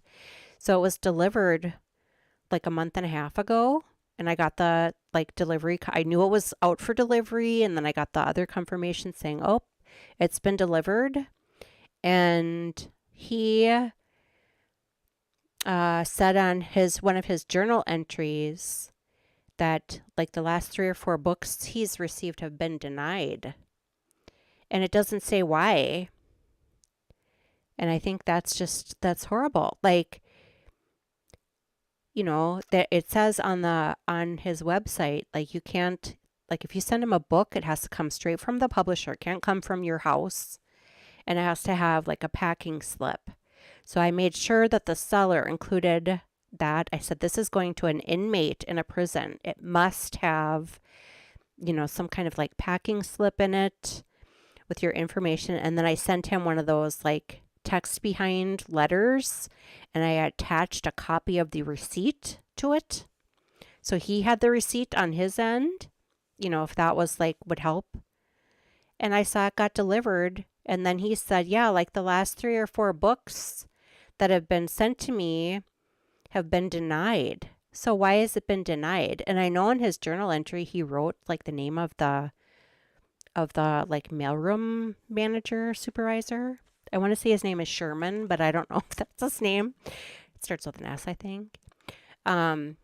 But like, I would like to call. I don't want to call and say, oh, I sent Zachariah Anderson a book because I don't want to get him in trouble.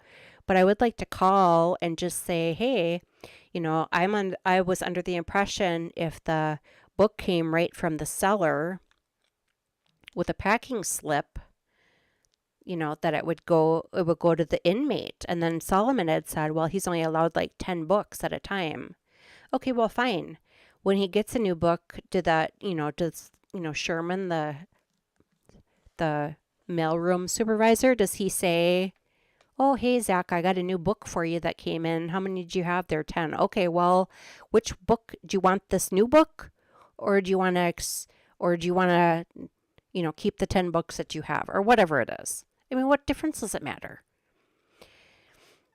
And, I haven't done that, but I would like to know, like, why did my book and either 2 or 3 other books not get through? Because he said in his journal entry he did not get a book, or he has not gotten the last 3 or 4 books. And then he says something like, I wish I'd rather have a new tablet, because I guess the tablet that he has messes with his eyes, he said. And he said he can get like books through the tablet. And then I asked Solomon, and I said, okay, so let's say, for example, me and, a certain amount of people wanted to go in on a new tablet for him. Number 1, where do you purchase it from? And number 2, how much is it? And he said, oh, I wouldn't get a tablet for him right now because they're thinking about switching the tablet system. And I thought, okay, well, like, when is that going to happen? I mean, it's not like they have, expediently done anything for him. Rare Aussie, who is this guy? Oh my God. Okay, so here, Rare Aussie. Write this down.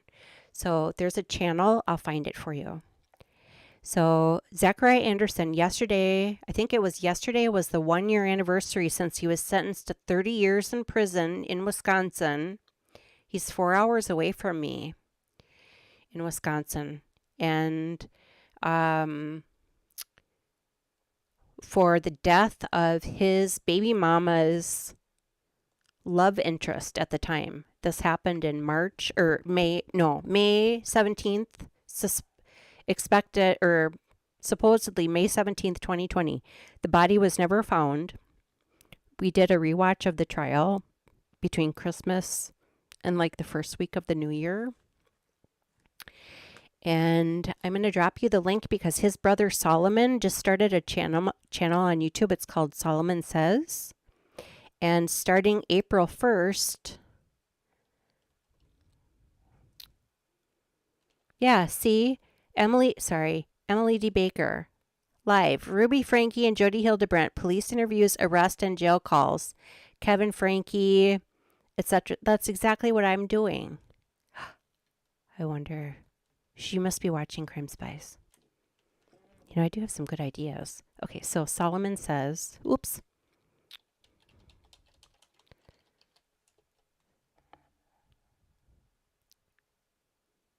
Oh, I spelled it wrong. I'm thinking about if I have crispy crowns downstairs. I know I just got eggs. Now I want some eggs over easy and some crispy crowns on ketchup. Channel. Here it is. Okay, so more about this channel. Oops. Stop.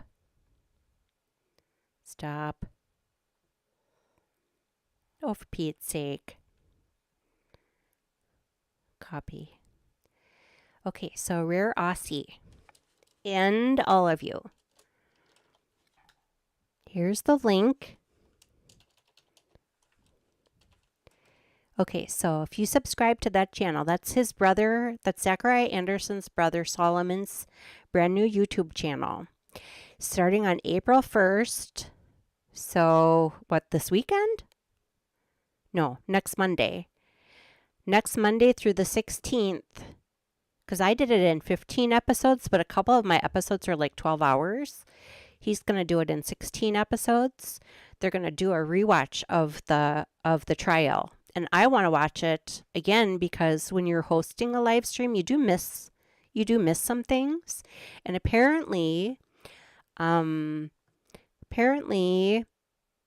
way that they're going to do it is they're going to run the footage throughout the day. So like, you know, we can still talk in the chat, but there's not going to be like a host that's going to be like interrupting. And, you know, with me, I'd put up the pause all the time.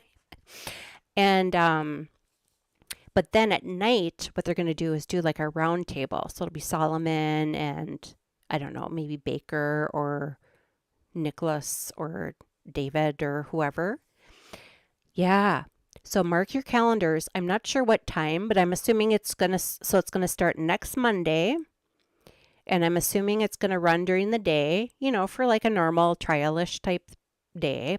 And then at night, they're going to do like a round table and discuss. But I need to watch it over again because I've listened to the Wrongful podcast 3 times. I've listened to here's another thing. Rare Aussie, you're going to be, in the next week, here's your homework. You have 6 episodes of Wrongful to watch. Let me give you the link to their channel.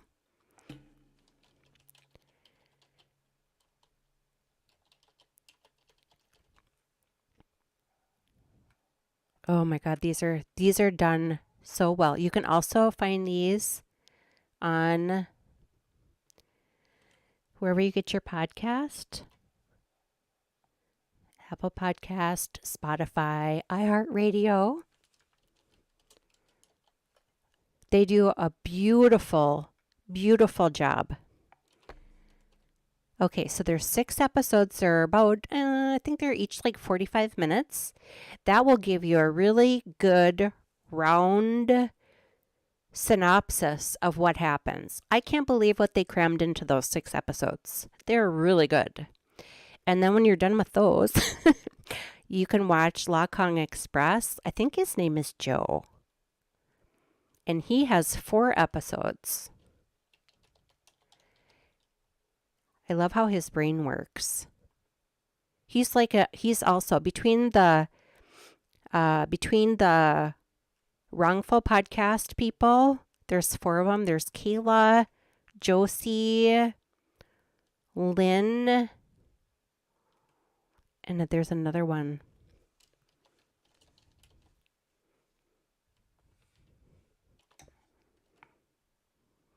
So Solomon, the 4 ladies of Wrongful, and then Joe from La Kong Express. Joe has 4 videos.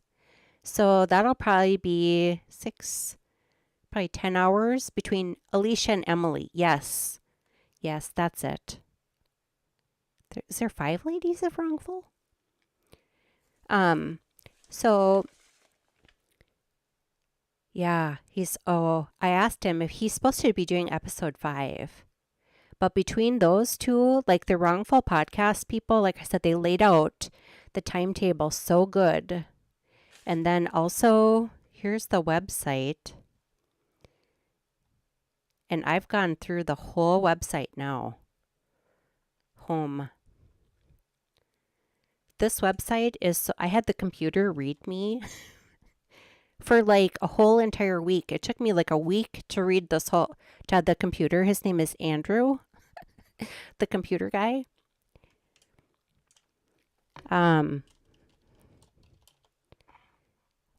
He read me all the evidence. There. And then now starting on Monday, Solomon Says channel is gonna do the rewatch. And I have While I'm making jewelry, I've got all of these. You probably can't see. These, yeah, you can't see. I need the other camera. I have another camera that, can you see? It's like the little love symbol inside of this, like, jewelry. I did buy, here's my box of charms. And I have my earrings on. Hold on. Look at how they turned out too long, though. So I'm going to make necklaces instead. But I have all these charms. And so I told him I'd like to donate to the ladies of Wrongful, and then use my little charm. I have this whole thing of charms, the little love symbol charms, to make like necklaces. And I've got 24-inch and 22-inch, I think, necklaces, or 20-inch necklaces with the little charms and like some beading. And then like donate those for like next time they do a fundraiser. So, you know, if somebody donates like $100 or whatever, I can send them like a necklace or whatever, you know, as a gift. Oh my God. You would not believe all the crochet I have. And then I had a hat that I was going to send Jamie like 2 months ago. And then I noticed that the brim of it, I was like short, like 14 inches, like the whole back, like the very last stitch. And I'm like, oh my God, I need to find that. And then I have a couple like dish towels. I feel so bad.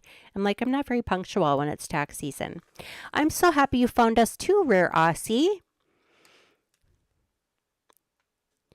Yeah. So, yeah, Pixie,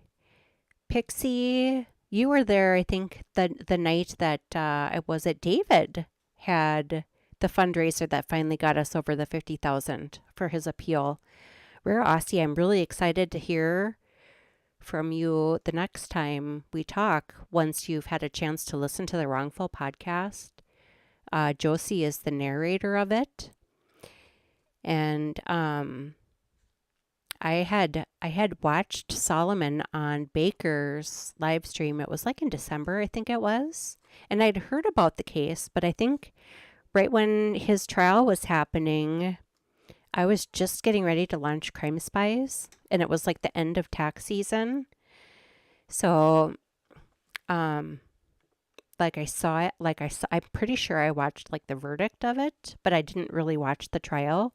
And now that I've watched the trial and done that one live stream, my God, it's so horrible that they have imprisoned this man for 30 years with absolutely not a shred of evidence. Nothing. No body. Yeah, Josie is the narrator of that. You'll really like it. So I'm anxious for you to listen to it. I almost wanted to listen to him, the whole thing, one more time. I've made notes all over the place.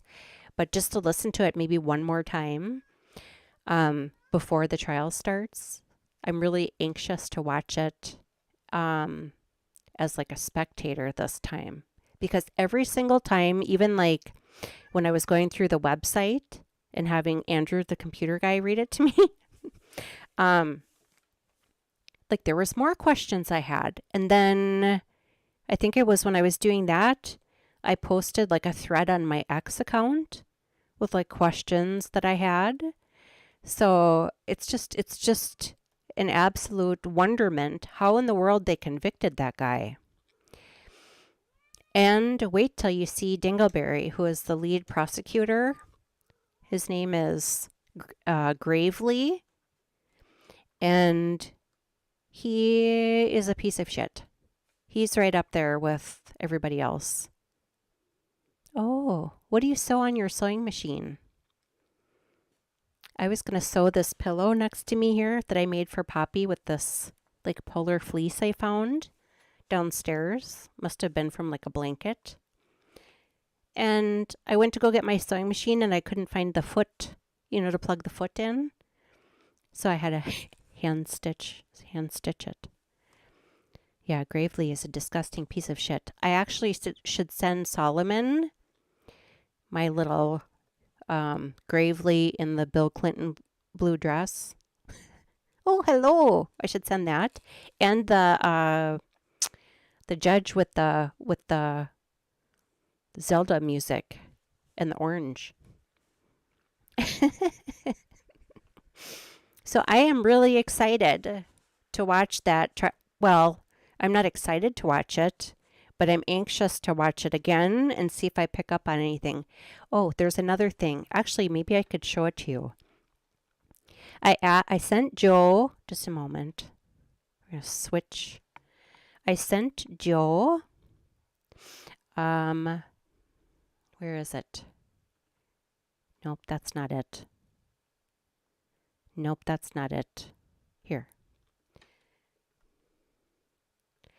So Joe, the Lakang Express guy, I sent him an email and asked him if we could, or he could, or collaboratively. So, like I said, they're going to start next Monday. It's going to go for 16 episodes. I don't know if they're going to do it just during the weekday or if they're going to do it over the weekends also. But under the How to Help link, see where it says send a letter? And then this is just kind of like where it explains. But there are letters you can send to the Attorney General. And it shows you like download the grievance letter, download the concern letter. This is where it goes to. And then here's the download links. And then the other one is, this is the Wisconsin Attorney General. Did I say that one already? Oops.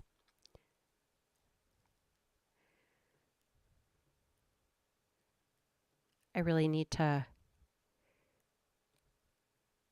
make that screen bigger, I think.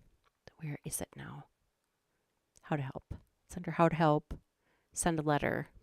So you can send a letter to the Attorney General, a letter to the Judicial Commission, and a letter to the Office of Lawyer Regulation. There are 3 different letters you can send. And I know on their thing it says make copies for your records, fill out any applicable details, print both letters and sign. Do not sign electronically. Send each letter separately, 2 separate addresses and stamped via certified mail. And I think it has to be notarized. I'm not sure. And then if possible, email copies of your letters to us here. There's an option to attach a file. We will be compiling these to our records.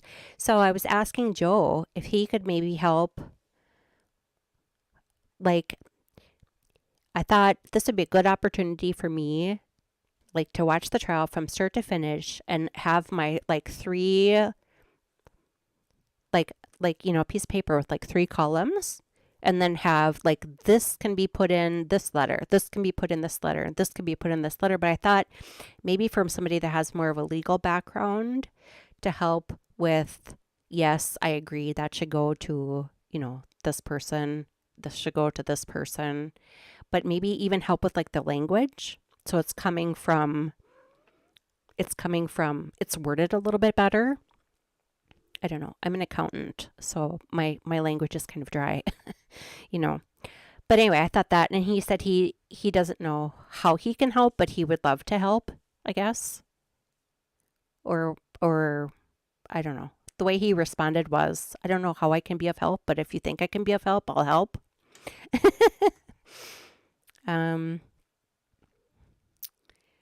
Yeah, Schroeder with his orange. So I was going to send those to Solomon. Those little, and the sus bus. You need the sus bus one too. The zipper broke. Zippers are almost impossible. Anything that I've ever broken a zipper on, I've pretty much just thrown in the garbage. Oh, Baker in Denmark. Baker's coming to Dollywood.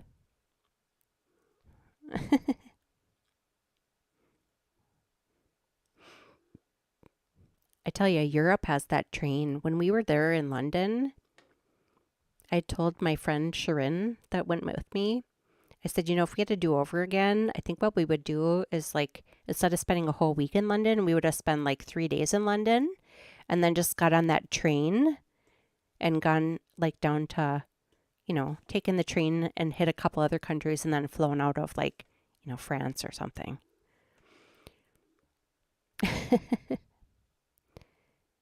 That's one thing, like here in America, there's so many people, like I said, Zachariah, his prison's, I think it's 3 or 4 hours away. Because Milwaukee or, Kenosha, where they were, that's way on the east side of Wisconsin. So I'm on like kind of the eastern side of Minnesota. And it's like from here to Milwaukee, I think it's like 6-7 hours. But Zachariah's prison is more kind of towards the middle, south middle. And I think I looked and it was like 3 or 4 hour drive to his prison. And, but I mean, here, there's so many people, like Jamie's only in like Michigan, and here you people are from like Australia and Denmark and all over the whole entire world. And we complain about, going a couple states over.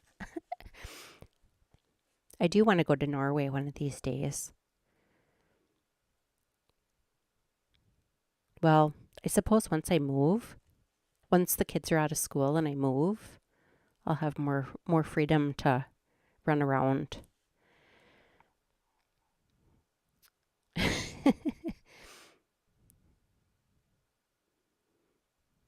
Yeah, it's a nice little community we have here. And I think most of us, I'm trying to figure out how I found Baker. I found Salvador first. He was in somebody's chat and somebody said, "Oh, you should follow Salvador." And then I think it was when the Maya trial was going on. I'd posted on my Twitter. Does anybody know who's covering the Maya trial? And then Salvador said something like, "Yeah, Mo in the Deep End is," so that's how I met her. And then it's just been a whirlwind ever since.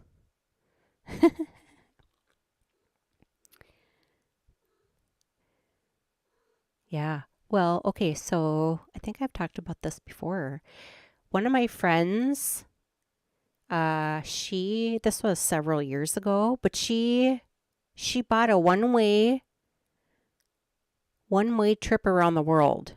And you can pick if you want to go east or west.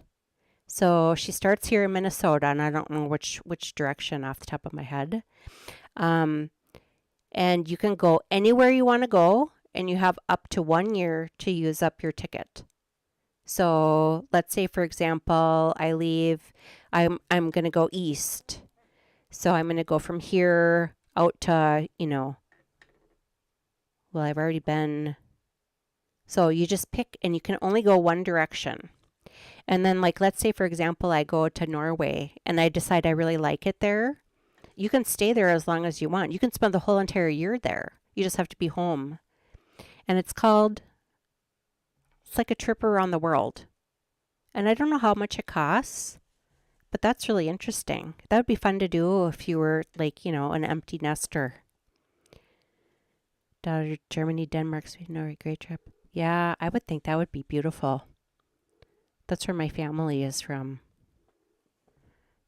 Norway. R.A. sent me to Baker 2 months ago. I stayed.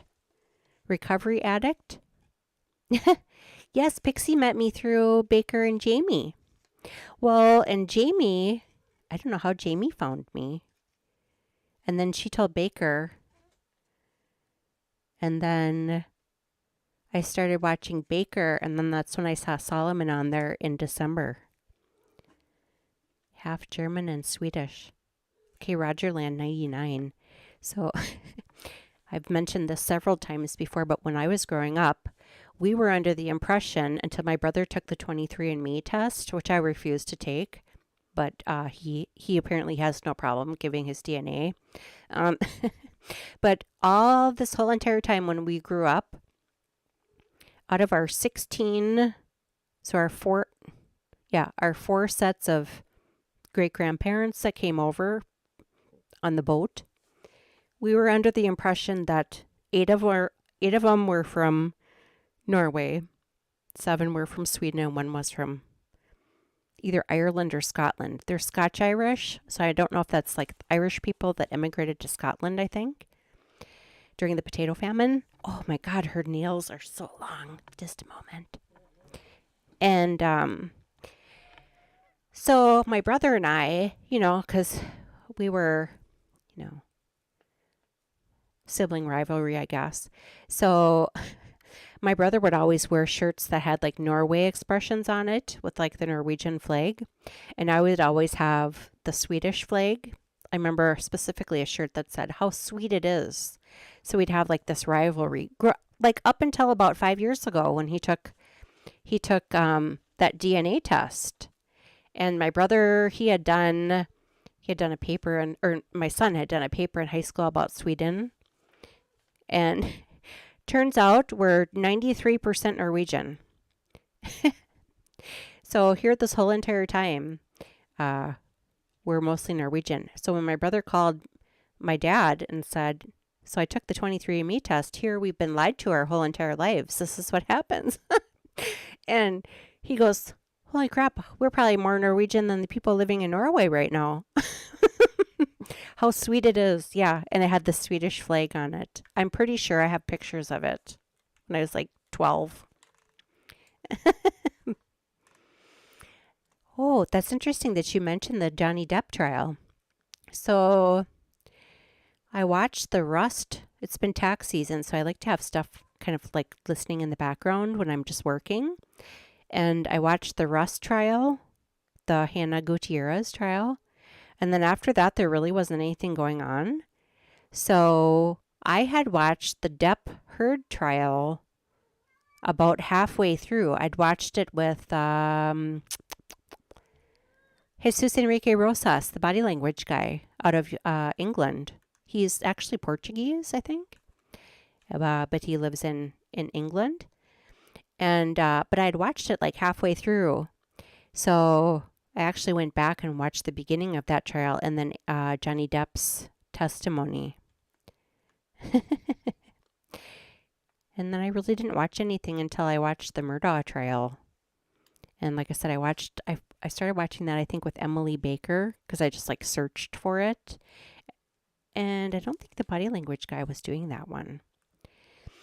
We have records going back to when they went through Ellis Island. Yes, so do we. I did a research paper in high school. I think it's in the garage somewhere.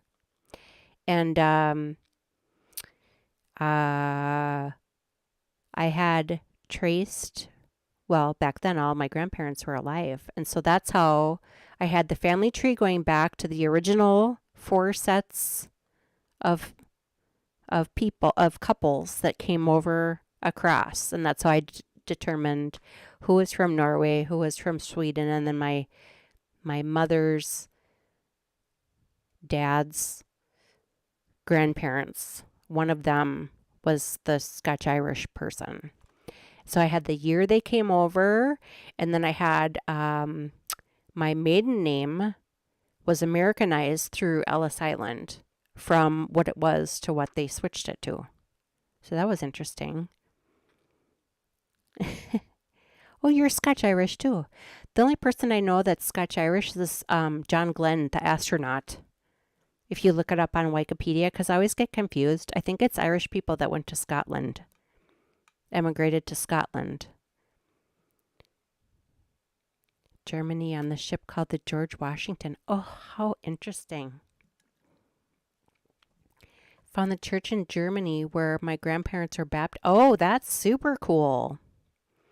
See, my brother did that 23andMe thing. That would be interesting to do like one of those ancestry things. Okay, so there's this lady I watch. Her videos come out on Sunday. Actually, now that I think of it, I didn't watch it the other day. Her name is Brittany Alexis. I found her during the Rona, back when when all the hair salons were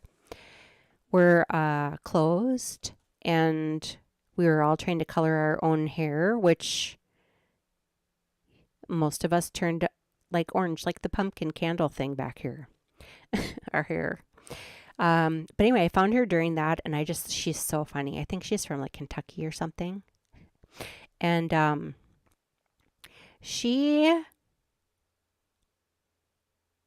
dad, I know her dad is deceased, but she did like the Ancestry.com thing, and she found a sister, like a half sister through that. And then she said, nope, like every once in a while she'll say, remember when I told you I found a half sister through Ancestry.com or whatever it was? And she wrote them like a letter. And she's like, the bitch still hasn't contacted me or something. It's really funny. I had to laugh. Oh, goodness. Alrighty, people. What time is it? Oh, it's almost 5 o'clock. You know what I'm going to do? I'm going to go downstairs. I'm going to look and see. I'm pretty sure I've got crispy crowns. And I'm going to fire up the griddle. And I make some crispy crowns. And I'm going to make some eggs over easy. And then I'm going to listen to maybe a little Rick Springfield or In Excess. Since it's you Australians with your breakfast foods, that's got me hungry for that. How's that? So almost 11 p.m. Goodness, isn't that beautiful? People like instantly connected throughout the whole entire world. And actually, to be honest with you, most of us, like the blood that kind of ties us all together is well, injustice in the world. So there is good that comes out of this evil. I don't know. I think that's why I'm so interested in it. Bushranger Ned Kelly. Who's Ned Kelly? I don't know who the Bushranger is. Just watch like Lefty. He'll pop in here now. I heard Bushranger. I don't know. So, all right. Well, let's see. Episode 4 of this series. See, just watch now that Emily D. Baker's covering all this stuff. You're going to see some of our other favorites popping up on the YouTubes also. And you can say, I already watched that with Crime Spies. So we've got one more set of videos to watch. I think just the one, and I think it'll be the videos of them talking to Jodi and Ruby. And I know there's audio for that part where Ruby gets handcuffed. And then that'll be in episode number 4. And then episode number 5, we'll start diving into these audio files that Emily has on. I find that really interesting. See, I knew this was something people would be interested in. I was honestly just scratching my head the other day thinking, how in the world this stuff came out on Friday? How is like the YouTube not exploding with presenting all of this? There's not going to be a trial. You'd think that this is, I don't know, interesting. He's the man in the iron mask. There's a movie with Heath Ledger. It's my homework. Okay, I'm on it. I need something to watch when I eat my Krispy Kremes. Krispy Crowns. My pencil. Heath Ledger, that's another sad story. Have you ever seen that, I think it's called How It Really Happened? Who is that guy that was in Ally McBeal and then he was in Law and Order? Jesse Martin, I think is his name. He's the host. And How It Really Happened. I know they have a Prince one on there about Prince's death. But I'm pretty sure Heath Ledger's death is on there too. What a sad story that is. Heath Ledger So it's Bush Ranger Ned Kelly.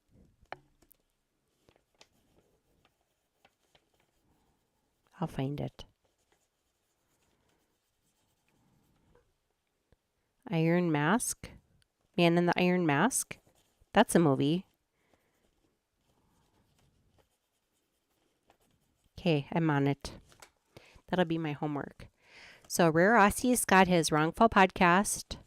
You're all going to set your calendars for Monday. I met Heath Ledger on the set of Lords of Dogtown. I was an extra and consultant. It was a movie about the skateboard scene in Venice, Santa Monica in the mid-70s. That is interesting. Boy, you've had all kinds of brushes with fame, haven't you? Roger Land, I was an extra in Untamed Heart with Christian Slater and Marissa Tomei. I was in the escalator scene. Ned Kelly. He was hung in Melbourne? Good Lord. Yeah, he was so talented. Well, and here's another thing. Remember he had, I think it was an accidental overdose because he did have a cold. But remember how one of the Olsen twins like showed up with her bodyguard before 911 was called? I always thought that was suspicious. Now, the skateboard scene in Venice, Santa Monica. So remember, what was his name? Jason. Remember the guy that was in My Name is Earl? Jason. Do you know he was a famous skateboarder? And there's actually a skateboard move after him. Jason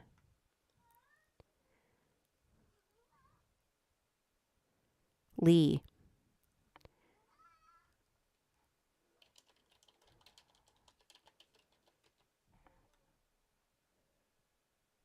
He's got, I think his son is named like Inspector something or other. Oh, he was born in 1970.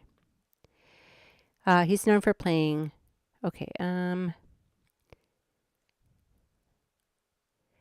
he's a co-founder and co-owner of Stereo Skateboards, founding the company in 1992 with fellow skateboarder Chris Dune Postras.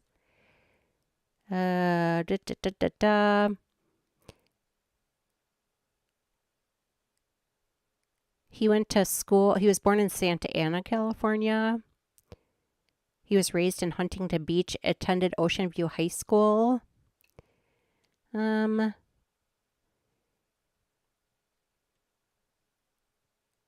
He was a professional skateboarder. I know I read years ago that there's actually a skateboarding move.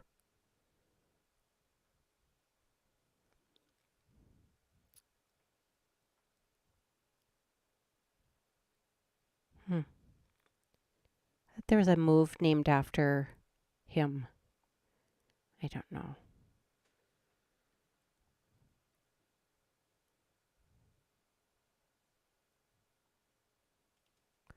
Anyway, that's interesting. I don't know. See, I have all these random things in my head.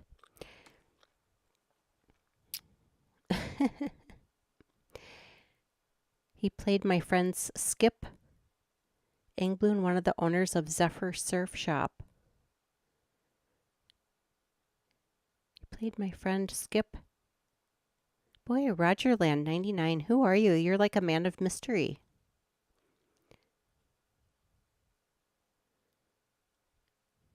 You have all kinds of brushes with fame. Interesting. I don't know, maybe it's because you're out in California. Oh my God, did you guys see that new documentary series on Max about Nickelodeon? Who's the guy?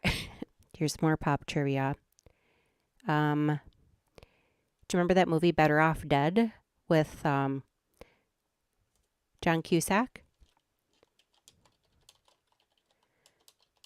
The guy that played the nerd.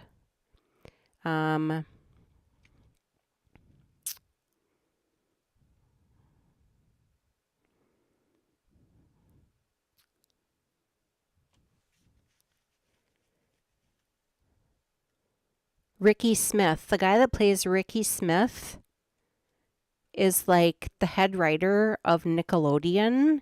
He did like a whole bunch of shit. What is his name now?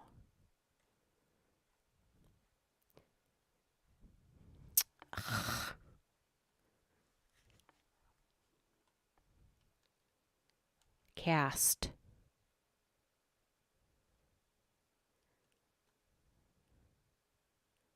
Dan Schneider.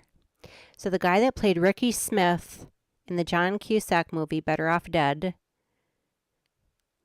Dan Schneider, ended up going over to Nickelodeon and being a head writer of like super pot, like their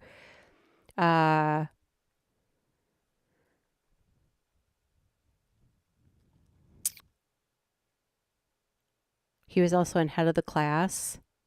Dan, okay, so then he's been a writer and producer for all that, The Amanda Show, What I Like About You, movie Big Fat Liar. And then he, like I'm pretty sure he was the show that Ariana Grande was on Nickelodeon, and Amanda Bynes, I think. Those shows. So there's a new documentary on HBO Max about Dan Schneider and what a pervert he is and child molester. It's really good. Yeah, Dan Schneider. He's a piece of shit. So if you have Max, I suggest you watch that. It's really good. But make sure to come back and join us for the free Zachariah Anderson trial starting next Monday. Met a lot of celebrities, born and grew up in LA. Well connected with friends. Will get you places. That is so cool. I met a lot of celebrities too. Lindsay Buckingham kissed my hand right here. And Dan Aykroyd asked me to go back to the Whitney and smoke a J with him. I've had a few brushes with fame.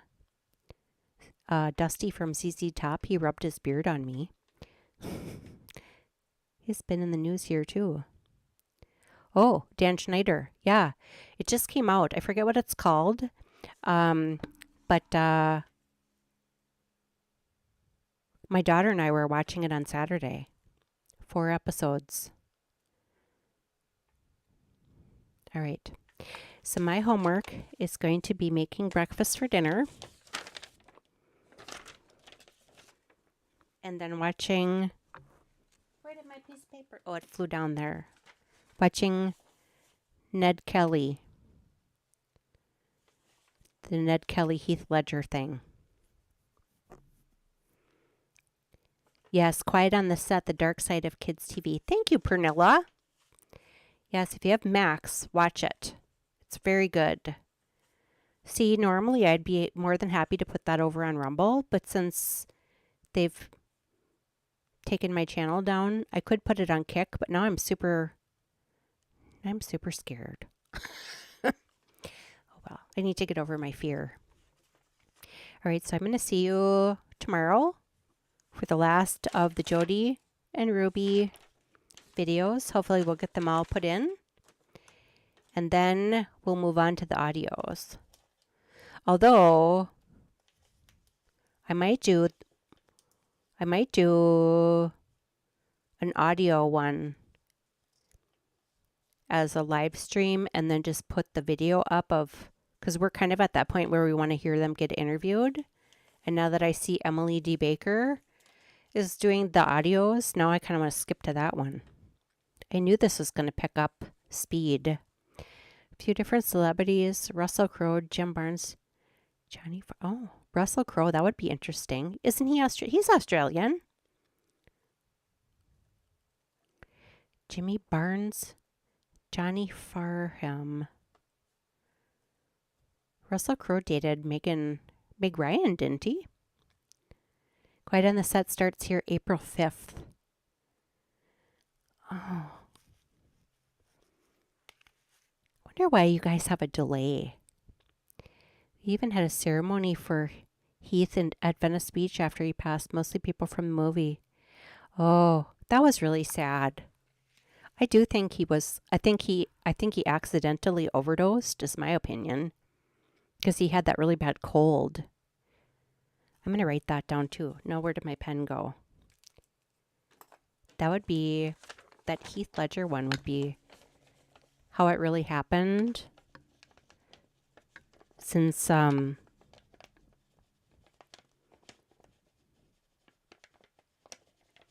could put that on Kick. Here, let's see. Heath Ledger. Let me just drop my Kick channel. I haven't put anything on there, although I think this might be on there actually.